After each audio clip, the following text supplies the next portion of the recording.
ஒரு ஊர்ல ஒரு ஆள் இருந்தான். கற்பனையிலேயே காலத்தை கடத்திக்கிட்டு இருந்தான். ஒரு நாள் ஒரு மரத்தடியில உட்காந்துருந்தான். அவனுக்கு பசிக்கிற மாதிரி தெரிஞ்சது. உடனே கற்பனையிலேயே சாப்பிட ஆரம்பிச்சுட்டான். அதாவது எதிரில் இலை போட்டு சாப்பாடு போடப்பட்டிருக்கிறதாகவும் அதை இவன் சாப்பிட்றதாகவும் நினைச்சுக்கிட்டு கையை மட்டும் வாய்க்கும் தரைக்குமா அப்படியும் இப்படியும் கொண்டுகிட்டு போய் பாவனை பண்ணிக்கிட்டே இருக்கிறான். தூரத்துல இருந்து பாக்குறவங்களுக்கு இவன் ஏதோ பலமான விருந்து சாப்பிட்டுட்டு இருக்கிறான் அப்படின்னு தான் தோணும். அது மாதிரியே பண்ணிக்கிட்டு இருந்தான். அந்த வழியா ஒரு சன்னியாசி வந்துகிட்டு இருந்தார். இவனை பார்த்தார். என்ன இவன் இப்படி பண்ணிட்டு இருக்கிறானே அப்படின்னு நினைச்சாரு.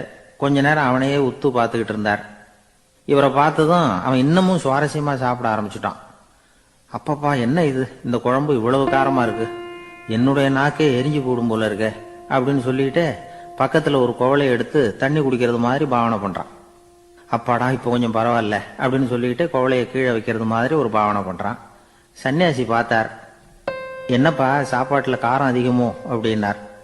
ஆமா சுவாமி, ஞாபகம் மறதியில் கொஞ்சம் மிளகாய் அதிகமா சேர்த்துக்கிட்டேன் அப்படின்னா. சரி சாப்பிடு அப்படின்னு சொல்லிட்டார்.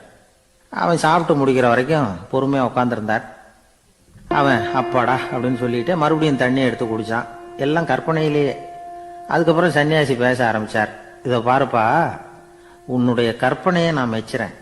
இருந்தாலும் உன் சாப்பாட்டுல ஒரு இனிப்பையும் வச்சிருக்கலாமே, ஏன் மிளகாய அளவுக்கு அதிகமா போட்டுட்டு அவஸ்தைப்படுறேன் அப்படின்னார். அவன் யோசிக்க ஆரம்பிச்சான். அதுக்கப்புறம் இவர் சொன்னார், இதை பாருப்பா, இனிமேல உன்னுடைய கற்பனையும் உயர்ந்ததாக இருக்கட்டும் அப்படின்னு உபதேசம் பண்ணிவிட்டு போனார். எப்பவும் உயர்வை பத்தியே சிந்திக்கணும். உயர்வு கிடைக்கலன்னா கூட அப்படி சிந்திக்கிறத நிறுத்தப்படாது அப்படிங்கிறார் திருவள்ளுவர். உள்ளுவது எல்லாம் உயர் உள்ளல், மற்ற அது தள்ளினும் தள்ளாமை நீர்த்து. ஊக்கம் இல்லாம உலகத்துல வாழ்ந்து பிரயோஜனம் இல்லை. அதனால உயர்வாகவே சிந்திக்கணும். அது நம்மளை ஊக்கப்படுத்தும். இது பெரிய ஒரு வாக்கு. இந்த உலகத்துல கற்பனையிலேயே வாழ்கிற சில கஞ்சர்களும் உண்டு.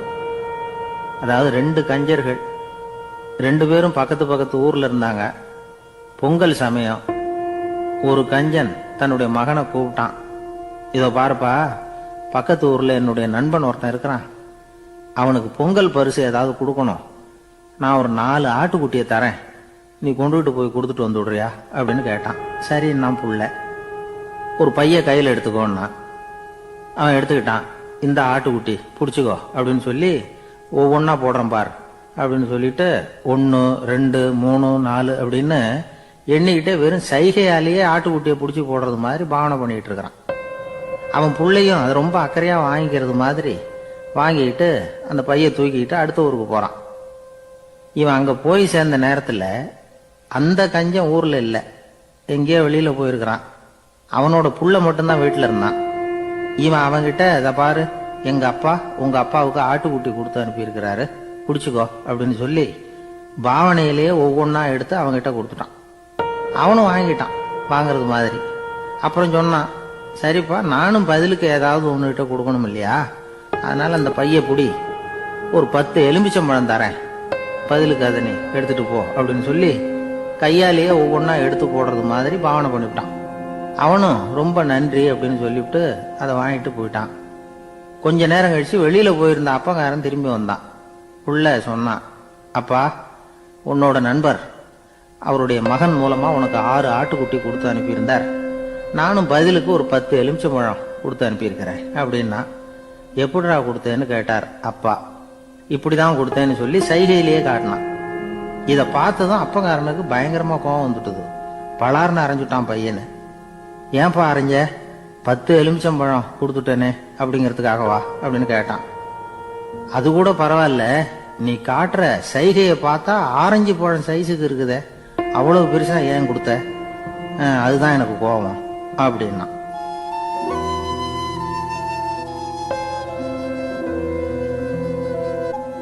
ஒரு ஊர்ல ஒரு சித்தர் இருந்தார். சூஃபி சித்தர். அவர் ஞானம் பெற்ற ஒரு சித்தர். ஒரு நாள் அந்த நாட்டு மன்னன் அவரை பார்க்கறதுக்காக வந்தான். என்ன வேணும் உனக்குன்னு கேட்டார். நான் கடவுளை பார்க்கணும், அதுக்கு நீங்க தான் உதவி பண்ணணும் அப்படின்னா அவன். சித்தர் கொஞ்சம் யோசனை பண்ணார். சரி, போயிட்டு நாளைக்கு வாங்கினார். அதே மாதிரி மன்னன் போயிட்டு அடுத்த நாள் வந்தான். இங்க நீ என்னோட 1 வாரம் தங்கியிருக்க வேண்டியிருக்கும்னார்.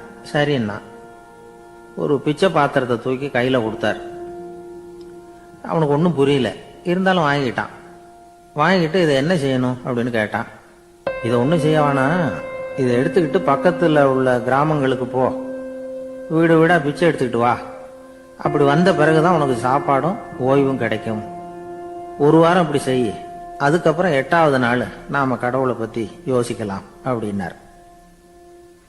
இப்படி ஒரு சொன்னதை கேட்டதும் அந்த அரசனுக்கு அதிர்ச்சி ஆயிட்டுது. ஒரு மாதிரி ஆயிட்டான்.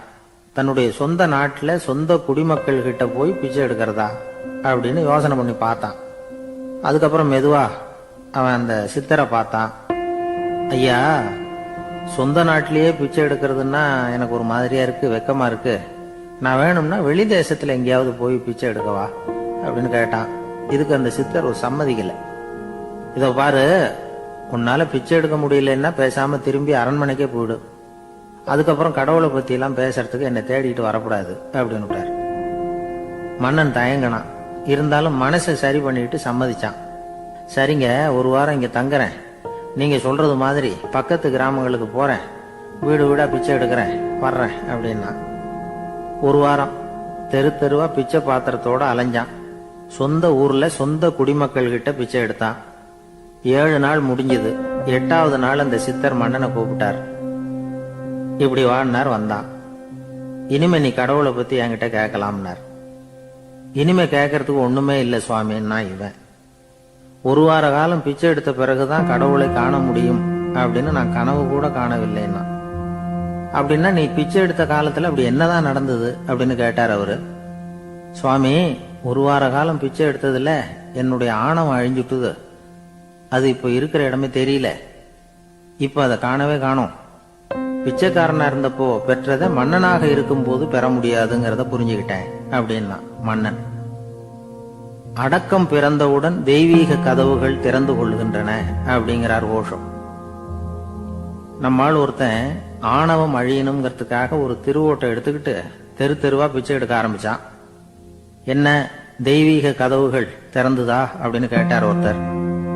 தெய்வீக கதவு திறக்கிறதுக்கு முன்னாடியே எங்க வீட்டு கதவு சாத்திக்கிட்டுதுன்னா. என்னடா சொல்றேன்னார். இனிமே வீட்டுக்குள்ளேயே வர வேணாம், இதையே தொழிலா வச்சுக்கோ அப்படின்னு எங்க வீட்டுல சொல்லிவிட்டாங்க சார் அப்படின்னா.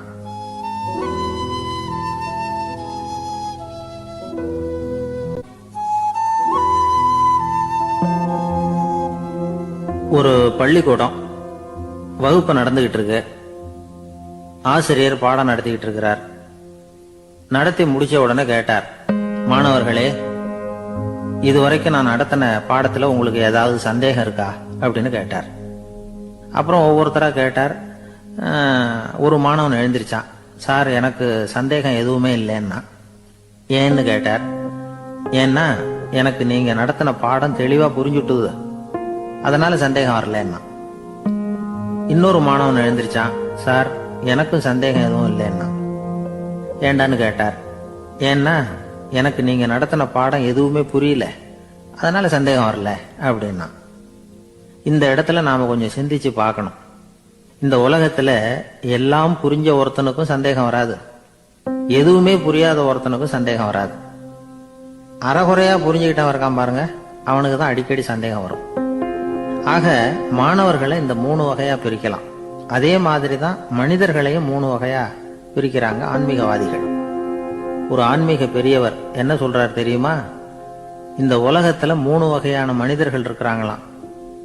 முதல் வகை எப்படி தெரியுமா? இவங்களுக்கு எதையும் தெரிஞ்சுக்கணுங்கிற அவசியமே கிடையாது. ஏன்னா அவங்களுக்கு எல்லாமும் தெரியும்.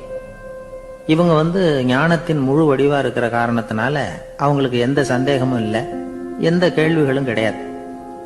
இந்த நிலையில இருக்கிறவன் கிருஷ்ணன். எல்லாத்துக்கும் விட தெரிஞ்சுக்கிட்ட நிலையில அவன் விடையாக மாறிவிட்டான் அப்படின்னு சொல்லுவாங்க. 2வது நிலையில இருக்கிறவன் அர்ஜுனன். இவனுக்கு எப்ப பார்த்தாலும் கேள்விதான், சந்தேகம்தான்.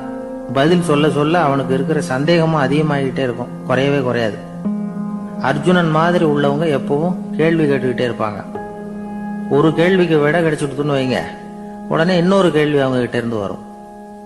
கிருஷ்ணனுடைய நிலை எப்படின்னா அது கேள்விகளே அற்ற ஒரு நிலை. அர்ஜுனனுடைய நிலை எப்படின்னா அது கேள்விகளை தவிர வேறு எதுவும் அற்ற ஒரு நிலை. இவங்களை தவிர இன்னொரு ஆள் இருக்கிறான், அவனுக்கும் கேள்விகள் அற்ற ஒரு நிலை தான். அவன் யாருன்னா துரியோதனன். இவனுக்கு தெரிஞ்சுக்கணுங்கிற எண்ணமே சுத்தமா கிடையாது. ஆவலே இல்லைங்கிறதுனால அதை புரிஞ்சுக்கணுங்கிற அவசியமும் இல்லை. அதனால அவனுக்கு கேள்விகளற்ற ஒரு நிலையில அவன் இருந்துகிட்டு இருக்கிறான்.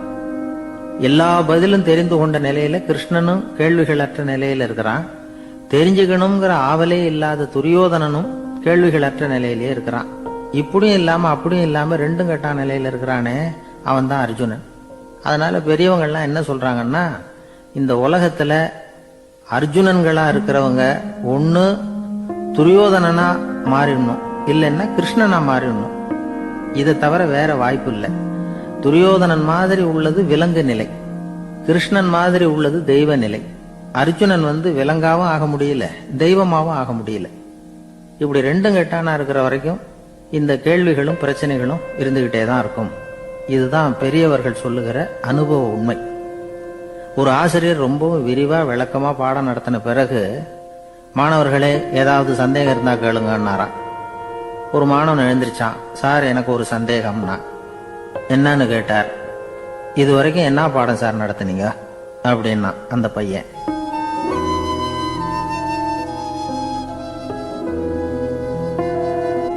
ஒரு ஊர்ல ஒரு மன்னர் இருந்தார். ஒரு நாள் அவருடைய அரசவைக்கு ஒரு ஓவியன் வந்தான். அவன் சீனா தேசத்திலிருந்து வந்தவன், தாவோ சிந்தனையாளன். அவன் அங்க மன்னர் முன்னாடி நிக்கிறான். யாரும் செய்ய முடியாத ஒரு காரியத்தை என்னால செய்ய முடியும்னா. இவன் இப்படி சொன்னதை கேட்டதும் ஏற்கனவே அங்க இருந்த அரசவை ஓவியன் ஒருத்தனுக்கு கோபம் வந்துட்டுது. இதோ பாரு, இப்படி எல்லாம் பேசக்கூடாது, நான் வேணும்னா உன்னுடைய சவாலை ஏத்துக்கிறேன் அப்படின்னா. நாம 2 பேரும் ஓவியம் தீட்டுவோம், அதை பார்த்துட்டு நம்ம 2 பேர்ல யாரு சிறந்த ஓவியன் அப்படிங்கறத மன்னரே தீர்மானம் செய்யட்டும், என்ன சொல்ற அப்படின்னு கேட்டான் அவன். அவனும் சரின்னு ஒத்துக்கிட்டான். போட்டி ஆரம்பமாச்சு. அரசர் அவங்களுக்கு 2 சுவர்களை ஒதுக்கி கொடுத்தார். 6 மாச காலம் அவகாசம் கொடுத்தார். 2 ஓவியர்களும் அவங்கவங்க வேலையை ஆரம்பிச்சாங்க. இரவு பகலா வேலை செய்ய ஆரம்பிச்சுட்டாங்க. 6 மாசம் முடிஞ்சது. அரசர் பார்த்தார். முதல்ல தன்னுடைய அரசவை ஓவியர் தீட்டி இருந்த ஓவியத்தை பார்த்தார். ரொம்ப பிரமாதமா இருந்தது, பாராட்டினார். இதோ பாரு, உன்னுடைய ஓவியம் அற்புதமா இருக்கு, உயிரோட்டம் உள்ளதா இருக்குது, கலையின் உச்சமே இதுதான், இதை விட சிறந்த ஒரு ஓவியத்தை வேற யாராலையும் படைக்க முடியாது அப்படின்னார். அதுக்கப்புறம் அந்த சீன ஓவியன் கிட்ட போனார். எங்க உன்னுடைய ஓவியம்னு கேட்டார். திரைச்சீலைய விலக்கி விட்டு பாருங்கன்னா. மன்னர் அந்த திரைச்சீலைய விளக்குனார். உள்ள ஓவியம் இருக்க வேண்டிய இடம் கண்ணாடி மாதிரி தெரிஞ்சது. அவன் அந்த 6 மாச காலமா அந்த சுவரை தேய்ச்சி தேய்ச்சி கண்ணாடி மாதிரி ஆக்கி வச்சிருக்கிறான். அதுக்கு நேரா எதிர் சுவர்ல அரசவை ஓவியன் தீட்டின ஓவியம் இருக்கு. அது எதிரில் இருந்த இந்த கண்ணாடியில பட்டு பிரதிபலிக்குது. மன்னர் யோசனை பண்ண ஆரம்பிச்சார். அப்புறம் அந்த சீன ஓவியனை பார்த்து கேட்டார். இதோ பாரு, நீ என்னுடைய ஆளை தோற்கடிச்சுட்ட அப்படிங்கறதுல சந்தேகம் இல்லை. ஆனாலும் எங்களை ஏமாத்தி இருக்கிற, எந்த ஓவியமும் நீ வரையிலையே அப்படின்னார். அரசே, இதுதான் உண்மையான ஓவியம், உயிருள்ள ஓவியம். இது மனோபாவங்களை பிரதிபலிக்கும், மாறுகின்ற காலங்களை அப்படியே காட்டும் அப்படின்னா அந்த சீன ஓவியன். கையால வரைகிற ஓவியங்கள்ல சலனம் இல்லை, கண்ணாடி அப்படி கிடையாது. சக்தியின் ஓட்டம் அதுல எப்பவும் இருந்துகிட்டே இருக்கும். கண்ணாடி மட்டுமே ஜீவனுள்ள ஓவியமா இருக்க முடியுங்கிறத அந்த சீன ஓவியன் தெரிஞ்சு வச்சிருந்தான். ஏன்னா அவன் ஒரு தாவோ சிந்தனையாளன். ஒவ்வொரு குழந்தையும் இந்த கண்ணாடியோட தான் பிறக்குது. ஆனா நாம என்ன செய்யறோம்னா, ஓவியங்களை கண்ணாடி மீது பதிப்பிச்சு விடுறோம். கண்ணாடி நம்மளை பிரதிபலிக்குது. நம்முடைய அழகோ அவலட்சணமோ கண்ணாடியை பாதிக்கிறது இல்லை. ஏன்னா அதுக்கு மனம் கிடையாது. கடந்து போன வினாடியை பத்தி அது சிந்திக்கிறது இல்லை. அடுத்த கணத்தை பத்தின எதிர்பார்ப்பும் அதுகிட்ட கிடையாது. அதுதான் பற்றற்ற நிலை. மனிதனுக்கு தேவைப்படுறது அதுதான். கண்ணாடி கிட்ட இருந்து நாம கற்றுக்கொள்ள வேண்டிய பாடம் இது. வாழ்க்கையில மனிதர்களை நேசிக்கலாம், உலகின் அழகையெல்லாம் பிரதிபலிக்கலாம், ஆனா எதையும் பற்றி கொண்டு விடக்கூடாது அப்படிங்கிறது பெரியவர்கள் அறிவுரை. துயரம்ங்கிறது பற்றுக்களின் சாயை. கண்ணாடி முன்னாடி நிக்கிறப்போலாம் நமக்கு இந்த ஞாபகம் வரணுமா. ஒரு குடும்ப தலைவர் ஒரு நாள் காலையில விடிஞ்சு எழுந்திரிச்சதும் சத்தம் போட்டார். யார் இந்த கருங்குரங்கு படத்தை என் ரூம்ல கொண்டாந்து மாட்டி வச்சது அப்படின்னு கத்தினார். சமையல் கட்டில இருந்து மனைவி பதில் சொன்னாங்க. தூக்க கலக்கத்துல உளராதுங்க, நல்லா பாருங்க, அது படம் கிடையாது, முகம் பார்க்கிற கண்ணாடி அப்படின்னாங்க.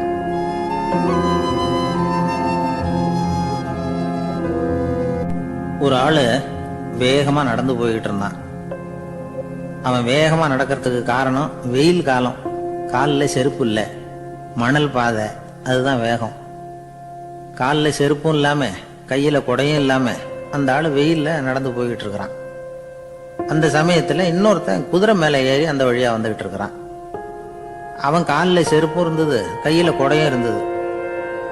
நடந்து போய்கிட்டு இருந்தவன் அந்த குதிரை ஆசாமியை பார்த்து கேட்டான், ஐயா, நீங்களும் குதிரை மேல உட்காந்துக்கிட்டு போய்கிட்டு இருக்கிறீங்க, அப்படி இருக்கிறப்போ உங்களுக்கு அந்த செருப்பு என்னத்துக்கு, அதை எனக்கு கொடுத்து உதவலாமே அப்படின்னா. குதிரை மேல உட்காந்துருந்தவன் யோசனை பண்ணி பார்த்தான். இவன் சொல்றது நியாயம்தானே அப்படின்னு சொல்லி தன்னுடைய செருப்பை கழட்டி அந்த வழிபோக்கனுக்கு கொடுத்துட்டான். ரொம்ப நல்லதுங்க அப்படின்னு சொல்லி இவன் அதை வாங்கி காலில் மாட்டிக்கிட்டான். அதுக்கப்புறம் மறுபடியும் இவன் ஆரம்பிச்சான், ஐயா, நீங்க குதிரையில போறதுனால போக வேண்டிய இடத்துக்கு வேகமா போய் சேர்ந்துருவீங்க, அதனால உங்க கையில அந்த குடை என்னத்துக்கு, நான் நடந்து போயிட்டு இருக்கிறவன் ரொம்ப நேரம் நடக்க வேண்டியிருக்கும் இந்த வெயில்ல, அதனால அந்த கொடையையும் எனக்கு கொடுங்களேன் அப்படின்னா. குதிரை வீரன் யோசனை பண்ணி பார்த்தான், இதுவும் நியாயம்தானே அப்படின்னு அவனுக்கு தோணுச்சு. உடனே இறக்கப்பட்டு தன் காலில் இருந்த செருப்பை கொடுத்தது மாதிரியே தன் கையில் இருந்த கொடையையும் இவங்கிட்ட கொடுத்துட்டான். அதுக்கப்புறம் அவன் நிம்மதியா புறப்பட்டான். இப்ப மறுபடியும் கை தட்டி அவனை நிறுத்தினான். கீழே நின்றுட்டு இருந்தவன், என்னப்பா ஏன் என்ன நிறுத்தின, இன்னும் ஏதாவது வேணுமா உனக்கு அப்படின்னா குதிரையில இருந்தவன். இவன் மெதுவா வாயை திறந்து அந்த குதிரையையும் என்கிட்ட கொடுத்துருங்களேன்னா. அந்த குதிரை வீரன் இப்போ ஒரு கணம் யோசனை பண்ணி பார்த்தான். உடனே என்ன பண்ணான் தெரியுமா, தன்கிட்ட இருந்த குதிரை சவுக்கை எடுத்தான். குதிரை சவுக்கால அந்த ஆளை வாங்குவாங்கன்னு வீசி தள்ளிவிட்டான். இவ்வளவு சவுக்கடியும் வாங்கிட்டு இந்த ஆள் என்ன பண்ணான் தெரியுமா, சிரிக்கிறான். அடி வாங்கிட்டு யாராவது சிரிப்பாங்களா? குதிரை வீரனுக்கு ஒன்றும் புரியல. என்னப்பா அது, ஏன் இப்படி அடி வாங்கிட்டு இப்படி சிரிக்கிறியே அப்படின்னு கேட்டான். இப்ப அந்த வழிபோக்கன் சொல்றான், ஐயா, நான் இப்படி சிரிக்கிறதுக்கு காரணம் இருக்கு. இப்படி குதிரை கேட்டு உங்ககிட்ட அடி வாங்கலைன்னு வச்சுக்கோங்க, என் உயிர் உள்ள வரைக்கும் மனசுல ஒரு தவிப்பு இருந்துகிட்டே இருக்கும். செருப்பையும் கொடையையும் கேட்ட உடனே கொடுத்தவன் குதிரையையும் கேட்டிருந்தா கொடுத்துருப்பானோ அப்படிங்கிற பேராசையில ஏங்கிக்கிட்டே இருந்திருப்பேன். இப்போ உங்ககிட்ட அடி வாங்கின பிறகு என்னுடைய அந்த சந்தேகம் தீர்ந்து போச்சு. என்னுடைய ஆசைக்கு எல்லை எது அப்படிங்கறத எனக்கு புரிஞ்சுட்டுது அப்படின்னு சொல்லிவிட்டு அவன் நடக்க ஆரம்பிச்சுட்டானா. ஆசைக்கும் எல்லை உண்டு அப்படிங்கிறத விளக்கறதுக்காக வாரியார் சுவாமிகள் சொல்ற கதை இது. இந்த காலத்திலயும் ஒருத்தன் அது மாதிரி கொடை செருப்போட குதிரையில போய்கிட்டு இருந்தான். எதிரில் நடந்து வந்தவன், ஐயா, உங்க கொடையை எனக்கு கொடுங்களேன்னு கேட்டான். உடனே அவன் குதிரையிலிருந்து கீழே குதிச்சு அவனை சாட்டையால் அடிக்க ஆரம்பிச்சுட்டான். இன்னொருத்தர் அந்த வழியா வந்தவர் இதை பார்த்தார். ஏன்பா, அவன் கேட்டான், உன்னால முடியல என்ன, இல்லைன்னு சொல்லிட வேண்டியது தானே, அதுக்காக ஏன் இப்படி அவனை போட்டு அடிக்கிறேன்னு கேட்டார். உங்களுக்கு விவரம் புரியாது சார், காலம் ரொம்ப கெட்டு போச்சு. கேட்டதை கொடுத்தேன்னு வச்சுக்கோங்க, இந்த குதிரையே என்னோடது, அவன் திருடிக்கிட்டு போறான் அப்படின்னு என் பேர்ல புகார் கொடுக்க ஆரம்பிச்சிருவான் சார் அப்படின்னா. அது எப்படி அவ்வளவு உறுதியா சொல்றேன்னு கேட்டார் அவரு. ஏற்கனவே அது மாதிரி ஒருத்தன் பேர்ல புகார் கொடுத்துட்டு தான் இந்த குதிரையை நான் தள்ளிட்டு வந்துட்டு இருக்கிறேன் அப்படின்னா. ஒரு காட்டுல ஒரு நரி இருந்தது. ஒரு நாள் காலை நேரம் அது தன்னுடைய இருப்பிடத்துல இருந்து வெளியில வந்தது. கொஞ்ச தூரம் நடந்து வந்தது. அப்பதான் அது தன்னோட நிழலை கவனிச்சு பார்த்தது. பார்த்தா அது ரொம்ப நீளமா பெருசா இருக்குது. காலை நேரத்துல நிழல் அப்படித்தானே இருக்கும். ஆனா அந்த நரிக்கு அந்த விஷயம் தெரியல. தன்னுடைய நீண்ட பெரிய நிழலை பார்த்து ஆச்சரியப்பட்டது. ஆஹா, நாம இவ்வளவு பெருசாவா இருக்கிறோம் அப்படின்னா என்னுடைய காலை சாப்பாட்டுக்கு ஒரு யானை இல்லைன்னா ஒரு ஒட்டகம் கிடைச்சாதான் சரியா இருக்கும் போல இருக்கு அப்படின்னு முடிவு பண்ணிட்டு உடனே ஒரு யானை அல்லது ஒட்டகத்தை தேடி அலைஞ்சது. எங்க கிடைக்கும்னு கிடைக்கவே இல்லை. மத்தியானம் 12 மணி ஆயிட்டுது. பசியோட அலையுது. இப்ப தன்னோட நிழலை பார்த்தது. அது மத்தியான நிழல் எப்படி இருக்கும், அது ரொம்பவும் குறுகி போய் தெரிஞ்சது. உடனே அந்த நரி என்ன நினைச்சுக்கிட்டு தான் தெரியுமா, காலை ஆகாரம் சாப்பிடாததுனால நம்ம உடம்பு இப்படி அழைச்சி போட்டுதே அப்படின்னு நினைச்சுக்கிட்டு தான். கொஞ்ச நேரம் கழிச்சு மறுபடியும் தன்னுடைய நிழலை பார்க்குது. அது இன்னமும் குறுகி போய் காலடியிலேயே வந்துட்டுது. அதுக்கு பயமா போயிடுது. ஐயோ, இன்னும் கொஞ்ச நேரத்துல நாம இறந்துருவோம் போல இருக்க, இப்ப என்ன செய்யறது? இந்த சமயத்துல ஒரு எறும்பு கிடைச்சா கூட போதும், அதை நம்ம காலை ஆகாரமா நினைச்சு சாப்பிட்டுள்ளாமே அப்படின்னு நினைச்சுதான். நம்முடைய நிழல் கூட நம்மள மாதிரியே தான் அடிக்கடி மாறிக்கிட்டே தான் இருக்குது. அது எப்பவும் ஒரே மாதிரி இருக்கிறது இல்ல. மனிதனுக்கு ஏற்படுகிற தன்முனைப்பு இருக்கு பாருங்க, ஈகோ, அது கூட ஒரு நிழல் மாதிரி தானா. அப்படி நினைக்க ஆரம்பிச்சுட்டா அதனால ஏதும் பிரச்சனை வராதான். தன்முனைப்பை நிழல் போலவே ஏற்றுக்கொள்ளுங்கள் அப்படிங்கிறது பெரியவங்க கருத்து.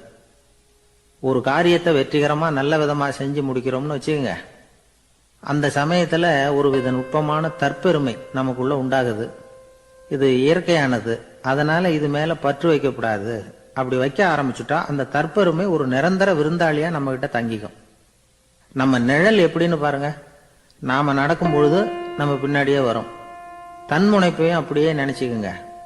நிழல் யாருக்கும் எந்த பிரச்சனையையும் உண்டாக்குறது இல்லை. ஆனா அந்த நிழலை கண்டே நாம பயப்பட ஆரம்பிச்சுட்டா நாம எதுலயும் வெற்றி காண முடியாது. நிழலோட சண்டை போடக்கூடாது. அது மாதிரி தன்முனைப்போடவும் நாம சண்டை போட வேண்டியதில்லை. இல்லாத ஒன்றோடு சண்டை போடுறது எப்படின்னா, அது இருட்டோட சண்டை போடுறது மாதிரி. நாம நிழல் கிடையாது, நம்ம கிட்ட இருக்கிற தன்முனைப்பு ஒரு நிழல். நம்ம நிழலையும் நமக்கு சமமா பாக்குறோம் பாருங்க, அங்கதான் சிக்கலே ஆரம்பம். இப்போ நாம நடந்து போய்கிட்டு இருக்கிறோம், நம்ம நிழல் தரையில விழுது. யாரோ ஒருத்தர் நம்ம நிழல் மேல காலை வச்சு நடந்து போறார். உடனே அவர்கிட்ட சண்டைக்கா போறோம், ஏண்டா என் நிழலை மிதிச்ச அப்படின்னு. நமக்கு தெரியும் அது நிழல் தாங்கிறது. அவர் உங்க மேல நடக்கல, உங்களுடைய நிழல் மேலதான் நடக்கிறார். அது மாதிரி உங்க தன்முனைப்பின் மேல யாராவது நடந்தா உங்களை அவமானப்படுத்துறதா நினைக்கிறீங்க. காரணம், நாமளும் நம்ம தன்முனைப்பும் ஒண்ணுங்கிற நினைப்பு தான் காரணம். மற்றபடி வேற ஒண்ணும் கிடையாது. நம்ம நிழல் மேல நடக்கிறவர் நம்மளை காயப்படுத்துறது இல்ல. தன்முனைப்பை வேண்டாத ஒன்னாவும் பார்க்க வேண்டியதில்லை. அது இயற்கை. நிழலை உங்க முன்னாடி வைக்க வேணாம், அது உங்க பின்னாடியே இருக்கட்டும். நிழலின் நிழலாகி விடாதீர்கள், நீங்கள் நீங்களாகவே இருங்கள். இதுதான் சான்றோர் சிந்தனை. ஒரு பேருந்துல ஒரே நெரிசல். ஒருத்தர் பக்கத்துல நின்றுகிட்டு இருந்தவர்கிட்ட ரொம்ப பணிவா விசாரிச்சார், ஏன் சார் நீங்க ஏதாவது பெரிய உத்தியோகத்துல இருக்கிறீங்களா அப்படின்னார். அப்படிலாம் ஒண்ணும் இல்லைங்கன்னார் அவரு. அப்படின்னா வேற ஏதாவது அரசியல்ல பெரிய பதவியில் இருக்கிறீங்களா அப்படின்னு கேட்டார். அதுவும் இல்லைங்கன்னார். சரி, பணமாவது அதிகமா வச்சிருக்கீங்களா அப்படின்னு கேட்டார். அப்படிலாம் ஒன்றும் கிடையாது சார்னார் அவரு. அப்புறம் எதுக்குடா என் காலை மிதிச்சுக்கிட்டு இருக்கிற, எடுறா காலை அப்படின்னாராம் இவர். ஒரு ரயில் வேகமா போயிட்டு இருக்கு. அது ஒரு ரயில்வே ஸ்டேஷன்ல கொஞ்ச நேரம் நின்னுது. அப்போ அதுல ஒரு ஆள் ஏறினார். தலையில ஒரு மூட்டையை வச்சிருந்தார். மூட்டையை தலையில சுமந்துக்கிட்டே உள்ள வந்தாரு. மூட்டையை தலையில சுமந்துக்கிட்டே ஒரு இடத்துல உட்கார்ந்தார். ரயில் மறுபடியும் புறப்பட்டது. இவர் தன் தலையில இருந்த மூட்டைய கீழே இறக்கி வைக்கணும்ல, வைக்கல, சுமந்துக்கிட்டே வர்றார். எதிரில் உட்கார்ந்துருந்தவர் கேட்டார், ஏங்க ஏன் இப்படியே உட்கார்ந்துருக்கிறீங்க தலையில மூட்டையை வச்சுக்கிட்டு, மூட்டையை கீழே இறக்கி வைக்கலாமே அப்படின்னார். வேணாங்க, பாவம், தலையில இருக்கிற மூட்டையை இறக்கி ரயில்ல வச்சா ரயிலுக்கு பாரம் அதிகமா இருக்கும் அப்படின்னார் அவரு. இப்படி ஒரு ஆளை பார்த்தா நமக்கு சிரிப்பு தான் வரும். ஏன்னா ரயிலுங்கிறது அந்த மூட்டையையும் சேர்த்து சுமந்துக்கிட்டு தான் போகுது. அவன் அந்த மூட்டையை தலையில வச்சிருந்தாலும் ஒண்ணுதான், தரையில வச்சிருந்தாலும் ஒண்ணுதான். அதனால ரயிலுக்கு எந்த மாற்றமும் ஏற்பட போறதில்லை. அதே மாதிரி தான் நம்ம மனமும். இதுவும் ஒரு தேவையில்லாத சுமை, அனாவசியமா சுமந்துக்கிட்டு இருக்கிறோம். இத கீழே இறக்கி வச்சுட்டா வாழ்க்கை பிரயாணம் சுகமா இருக்கும். ரயில் பிரயாணம் பண்ற அந்த ஆள் மூட்டையை சுமக்கிறான், வாழ்க்கை பிரயாணம் பண்ற நாம மனசை சுமக்கிறோம். இது ரெண்டுக்கும் எந்த வித்தியாசமும் இல்லை. மனசை கீழே இறக்கி வச்சுட்டா பாரம் இல்லாமல் வாழலாம், பறவைகள் மாதிரி பறக்கலாம், குழந்தைகள் மாதிரி கள்ளங்கபடம் இல்லாம வாழலாம். இந்த வெளி உலகத்துல நாம நிலை பெற்று இருக்கணும், வேரூன்றி இருக்கணும். அதே சமயம் நம்முடைய உள்வெளியில ஆன்மீக வாழ்க்கையில பாரம் இல்லாம இருக்கணும். அப்போ பறக்கணும், நதியை போல ஓடணும், மிதக்கணும். பயணம் சுகமா இருக்கும், களைப்பு தெரியாது, கவலை தெரியாது. ஒரு சீடன் போதி தர்மரை நாடி வந்தான். குருவே, நீங்கள் என்ன வெறுமையாக இருக்க சொன்னீங்க, நான் இப்ப மறுபடியும் வெறுமையானவன் ஆகிட்டேன், அதனால இப்ப என்ன செய்ய சொல்றீங்க என்ன அப்படின்னு சொல்லி நின்னான். உடனே அந்த குரு பக்கத்துல இருந்த ஒரு குச்சியை எடுத்து அவன் தலையில அடிச்சு, போய் அந்த வெற்றுத்தன்மையையும் வீசி எறிந்து விட்டு வா அப்படின்னார். நான் இப்போ காலியா இருக்கிறேன்னு ஒருத்தன் சொல்றான்னு வச்சுங்க, அது உண்மை இல்லை. ஏன்னா இன்னமும் அதுல நான்கிற எண்ணம் இருக்குது. எந்த சிந்தனையும் இல்லாம இருக்கிறது கடினம்தான். ஆனாலும் மனிதன் அதுல உள்ள நுட்பத்தை புரிஞ்சுக்கிட்டான்னா இவ்வளவு தூரம் தூக்கி சுமந்துக்கிட்டு வந்த அந்த மனதின் முட்டாள்தனத்தை அவனே பார்த்துட்டு சிரிப்பான். இதுதான் பெரியவங்க சொல்லியிருக்கிற ஆலோசனை. நம்மால் ஒருத்தன் தலையில ஒரு பெரிய மூங்கில் கூடையோட ரயில்ல உட்கார்ந்தான். கூடை தலையில இருந்தது, கீழே இறக்கி வைக்கல. எதிரில் இருந்தவர் கேட்டார், ஏங்க எதுக்காக அதை அனாவசியமா சுமந்துகிட்டே இருக்கீங்க, கீழே இறக்கி வைங்களேன்னார். இல்லைங்க, நான் வீட்டை விட்டு புறப்படும் பொழுதே என் பையன் சொல்லிவிட்டான் கூடைய தலையை விட்டு இறக்கப்படாதுன்னு அப்படின்னார். அவன் சின்ன பையன், விவரம் இல்லாம சொல்லியிருப்பான். இப்ப என்ன நேரில் வந்தா பாத்துக்கிட்டு இருக்கிறான், நீங்க இறக்கி வைங்கன்னார் அவர். அவன் நேரில் பாத்துக்கிட்டு இல்ல, இருந்தாலும் நான் இந்த கூடையை கீழே இறக்கி வச்சா அது அவனுக்கு தெரிஞ்சிரும் அப்படின்னாரு இவர். அது எப்படின்னாரு அவர். அவன் தனக்கு டிக்கெட் வாங்க வேணாம்னு சொல்லி இப்ப இந்த கூடைக்குள்ளதான் உட்கார்ந்துருக்கிறான் அப்படின்னார் இவர். ஒரு ஊர்ல ஒரு மன்னர் இருந்தார். அழகான அரண்மனையில அவர் இருந்தார். அந்த அரண்மனையை விட அழகா ஒரு மாளிகைய அந்த ஊர்லயே வேற ஒருத்தன் கட்டியிருந்தான். அப்படி கட்டி முடிச்சதுல அவனுக்கு ரொம்ப பெருமை. எத்தனையோ செல்வந்தர்கள்லாம் பார்த்துட்டு, இந்த மாளிகையை விலைக்கு கொடுத்துடுறியா, எவ்வளவு விலை சொன்னாலும் சரி நாங்க வாங்கிக்கிறதுக்கு தயாரா இருக்கோம் அப்படின்னு சொல்லி கேட்டு பார்த்துட்டாங்க. நான் இதை விற்கிறதுக்கு தயாரா இல்லை அப்படின்னு சொல்லிவிட்டான். அவ்வளவு சிறப்பா கலை அம்சத்தோடு அதை கட்டி முடிச்சிருக்கிறான். அதுவே ஒரு பெரிய அரண்மனை மாதிரி இருந்ததுன்னா பாத்துங்களேன். சுற்றிலும் அழகான பூந்தோட்டம். ஒரு நாள் அவன் எங்கேயோ வெளியூர் போயிட்டு திரும்பி வந்துகிட்டு இருக்கிறான். அப்போ அந்த மாளிகை தீப்பெற்றி எரிஞ்சுக்கிட்டு இருக்கு. பதறி போட்டான். விலைக்கு கேட்டவங்க யாராவது இதை செஞ்சிருக்கணும், இல்லைன்னா மன்னரே செய்த சதியோ என்னவோ, இப்படிலாம் அவனுக்கு சந்தேகம். ஒரு மூலையில உட்காந்து அழ ஆரம்பிச்சுட்டான். அந்த சமயத்துல அவனுடைய மகன் அங்க ஓடி வந்தான். அப்பா அழாதீங்க, இதை நான் நேற்று ராத்திரியே நம்ம ஊர் மன்னருக்கு வித்துட்டேன். இதை கட்டி முடிக்க நமக்கு எவ்வளவு செலவாச்சோ அதை போல 3 மடங்கு விலைக்கு வித்துட்டேன், கவலைப்படாதீங்க. இதை விட அழகான மாளிகையை நாம புதுசா கட்டிக்கலாம்னா. இதை கேட்டதும் அழுதுகிட்டு இருந்தவன் அழுகையை நிறுத்தினான், சிரிக்க ஆரம்பிச்சுட்டான். இதே இடத்த நான் மன்னர்கிட்ட இருந்து விலைக்கு வாங்குவேன், இதை விட அழகான மாளிகைய கட்டுவேன் அப்படின்னு சுத்தி நின்ன எல்லார்கிட்டையும் சொல்லிட்டு இருந்தான். இந்த சமயத்துல அவனோட இளைய மகன் ஓடி வந்தான். அப்பா, அண்ணன் சொன்னதெல்லாம் சரிதான், மன்னர்கிட்ட விலை பேசினதெல்லாம் உண்மைதான். ஆனா வித்தது பேச்சு அளவுல தான். இனிமேதான் பத்திரம் வாங்கணும், எழுதணும், நீங்க கையெழுத்து போடணும், பதிவு பண்ணணும், மன்னர்கிட்ட பணம் வாங்கணும். அதுக்காகத்தான் உங்களை எதிர்பார்த்துக்கிட்டு இருந்தோம். அதுக்குள்ள இப்படி ஆயிட்டுதுன்னா. இப்ப சிரிச்சுக்கிட்டு இருந்தவன் சிரிப்பை நிறுத்தினான். மறுபடியும் குழந்தை மாதிரி அழ ஆரம்பிச்சுட்டான். இது ஒரு சம்பவம். இதுல இருந்து என்ன தெரியுது? அந்த அழகான மாளிகை தன்னுடையது அப்படின்னு நினைக்கும் பொழுது அவனுக்கு அழுகை வந்தது. அது தன்னுடையது இல்லை அப்படின்னு நினைக்கிற போது சிரிப்பு வந்தது. மறுபடியும் அது தன்னுடையதுதான் அப்படிங்கிற உணர்வு வரும்பொழுது அழுகை. எது எதிலிருந்து நீ நீங்கி இருக்கிறாயோ அது அதிலிருந்து உனக்கு துன்பம் இல்லை அப்படிங்கிறார் திருவள்ளுவர். இந்த உடம்பு என்னுடையதில்லை அப்படிங்கிற உணர்வு வந்துட்டா அது ஒரு பெரிய நிலை. அந்த நிலை வரணும். எல்லாத்தையும் பயன்படுத்திக்கலாம், ஆனா பற்றுல விழுந்துடக்கூடாது. உலகத்தில் இருங்கள், ஆனால் உலகத்தவராக இருக்காதீர்கள். உலகிற்குள் இருங்கள், உலகம் உங்களுக்குள் வந்துவிட அனுமதிக்காதீர்கள். விலகி இருங்கள், விழித்திருங்கள், மௌனமாய் பார்த்திருங்கள் அப்படிங்கிறது சான்றோர் கருத்து. செய்ய வேண்டிய கடமையிலிருந்து விலகி இருக்கிறவர்கள் நம்ம கிட்ட நிறைய பேர் உண்டு. அப்படிப்பட்ட ஒருத்தர் டாக்டர் கிட்ட போனார். டாக்டர், நான் ஒரு கவர்மெண்ட் ஆபீஸ்ல வேலை பார்க்கிறேன், எனக்கு ஒரே அசதியா இருக்கு, என்னை சோதிச்சு பாருங்க, ஆலோசனை சொல்லுங்க ஏதாவதுன்னார். டாக்டர் அவரை பரிசோதனை பண்ணி பார்த்துட்டு சொன்னார், இதோ பாரு, உனக்கு இப்போ தேவைப்படுறது முழு ஓய்வு. நீ எவ்வளவு சீக்கிரமா ஆபீஸுக்கு போறியோ அவ்வளவுக்கு உனக்கு நல்லது அப்படின்னாராம்.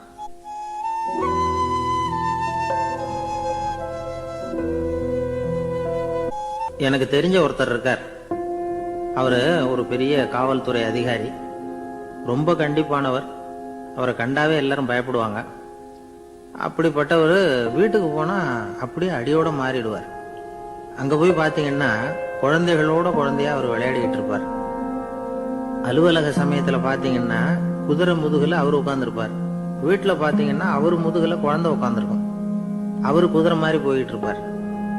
இது எப்படிங்க முடியுது உங்களால அப்படின்னு கேட்டாங்க. அது ஒண்ணுமில்ல, இங்க வீட்டுக்கு வந்த உடனே என்னோட மனசை தனியா எடுத்து வச்சிருவேன் அப்படின்னார். அது என்னங்க உங்க சட்ட பயிலியா இருக்குது மனசு, அது தனியா எடுத்து வைக்கிறதுக்கு அப்படின்னு கேட்டாங்க. அப்படி இல்லைங்க, இது ஒரு பயிற்சி, மனப்பயிற்சி, அவ்வளவுதான் அப்படின்னார். இப்படி சமயம் பார்த்து மனசை தனியா வச்சுட தெரிஞ்சவங்க வாழ்க்கையில எப்பவும் உற்சாகமா இருப்பாங்க அப்படிங்கிறது பெரியவங்க கருத்து. ஒரு டாக்டர் ஆஸ்பத்திரியில் இருக்கிற வரைக்கும் டாக்டரா இருக்கலாம். அவர் மனைவிட்டையும் அவர் டாக்டரா இருக்க வேண்டிய அவசியம் இல்லை. ஒரு வக்கீல் கோர்ட்ல இருக்கிற வரைக்கும் வக்கீலா இருக்கலாம். வீட்டுக்கு வந்ததுக்கு அப்புறமும் வக்கீலா இருக்க வேண்டிய அவசியம் கிடையாது. வீட்டுல குழந்தைகள் கிட்ட விளையாடும் பொழுதும் அதுகள் கிட்ட ஃபீஸ் கேட்டுட்டு இருக்க கூடாது. நாம எப்படி இருக்கணும்னு பெரியவங்க சொல்றாங்கன்னா, மனசோட சேரக்கூடாதான். அப்படி சேராம வாழ்க்கையை கவனிக்கணுமா. மனசை அப்படியே தனியா எடுத்து பக்கத்துல வச்சுடணும். அப்படின்னா அதை அப்படியே தூக்கி எறிஞ்சுடு அப்படின்னு அர்த்தம் இல்லை. ஏன்னா மனசுங்கிறது நமக்கு உபயோகப்படக்கூடிய ஒண்ணுதான். எப்ப எப்போ அது தேவையோ அப்பப்போ எடுத்து உபயோகப்படுத்திக்கணும். தேவைப்படுறப்போ எடுத்து கண்ணாடியை மாட்டிக்கிறோம்ல, படிக்கும் பொழுது கண்ணாடி தேவைப்படுது, எடுத்து மாட்டிக்கிறோம் இல்லையா? அது மாதிரி கணக்கு போடுறதுக்கு மனசு தேவை. கடைக்கு போய் ஒரு பொருள் வாங்குறோம், காசு கொடுக்குறோம், மீதி சில்லறை சரியா இருக்கா அப்படின்னு எண்ணி பார்த்து வாங்க வேண்டியிருக்கு. அந்த சமயத்துல மனசை எடுத்து தனியா வச்சுட்டேன் அப்படின்னு சொல்லிட்டு இருக்கக்கூடாது. பரீட்சைக்கு படிக்க வேண்டியிருக்குது, படிச்சதையெல்லாம் அப்படியே நினைவில் வச்சுக்க வேண்டியிருக்கு. அந்த சமயத்துல மனசை தூக்கி எறிஞ்சுட்டேன் சார் அப்படின்னு சொல்லிட்டு இருக்கக்கூடாது. அப்படி சொன்னா பரீட்சை நம்மளை தூக்கி எறிஞ்சிடும். அதனால தேவைப்படுறப்போ மனசை உபயோகப்படுத்தணும், தேவையில்லாதப்போ அதை தனியா ஓய்வு எடுத்துக்க விட்டுடணும். இப்படி நாம பழக்கப்படுத்திக்கிட்டா வாழ்க்கைங்கிறது நமக்கு புதுசா தெரியுமா. மனசுக்கும் ஒரு சக்தி கிடைக்கும். எந்திரங்களுக்கு ஓய்வு கொடுக்கற மாதிரி மனசுக்கும் ஓய்வு கொடுக்கணும், இல்லைன்னா அது களைச்சு போயிடும். குழந்தைகள் மனசை சுமந்துகிட்டு இருக்கிறது இல்ல.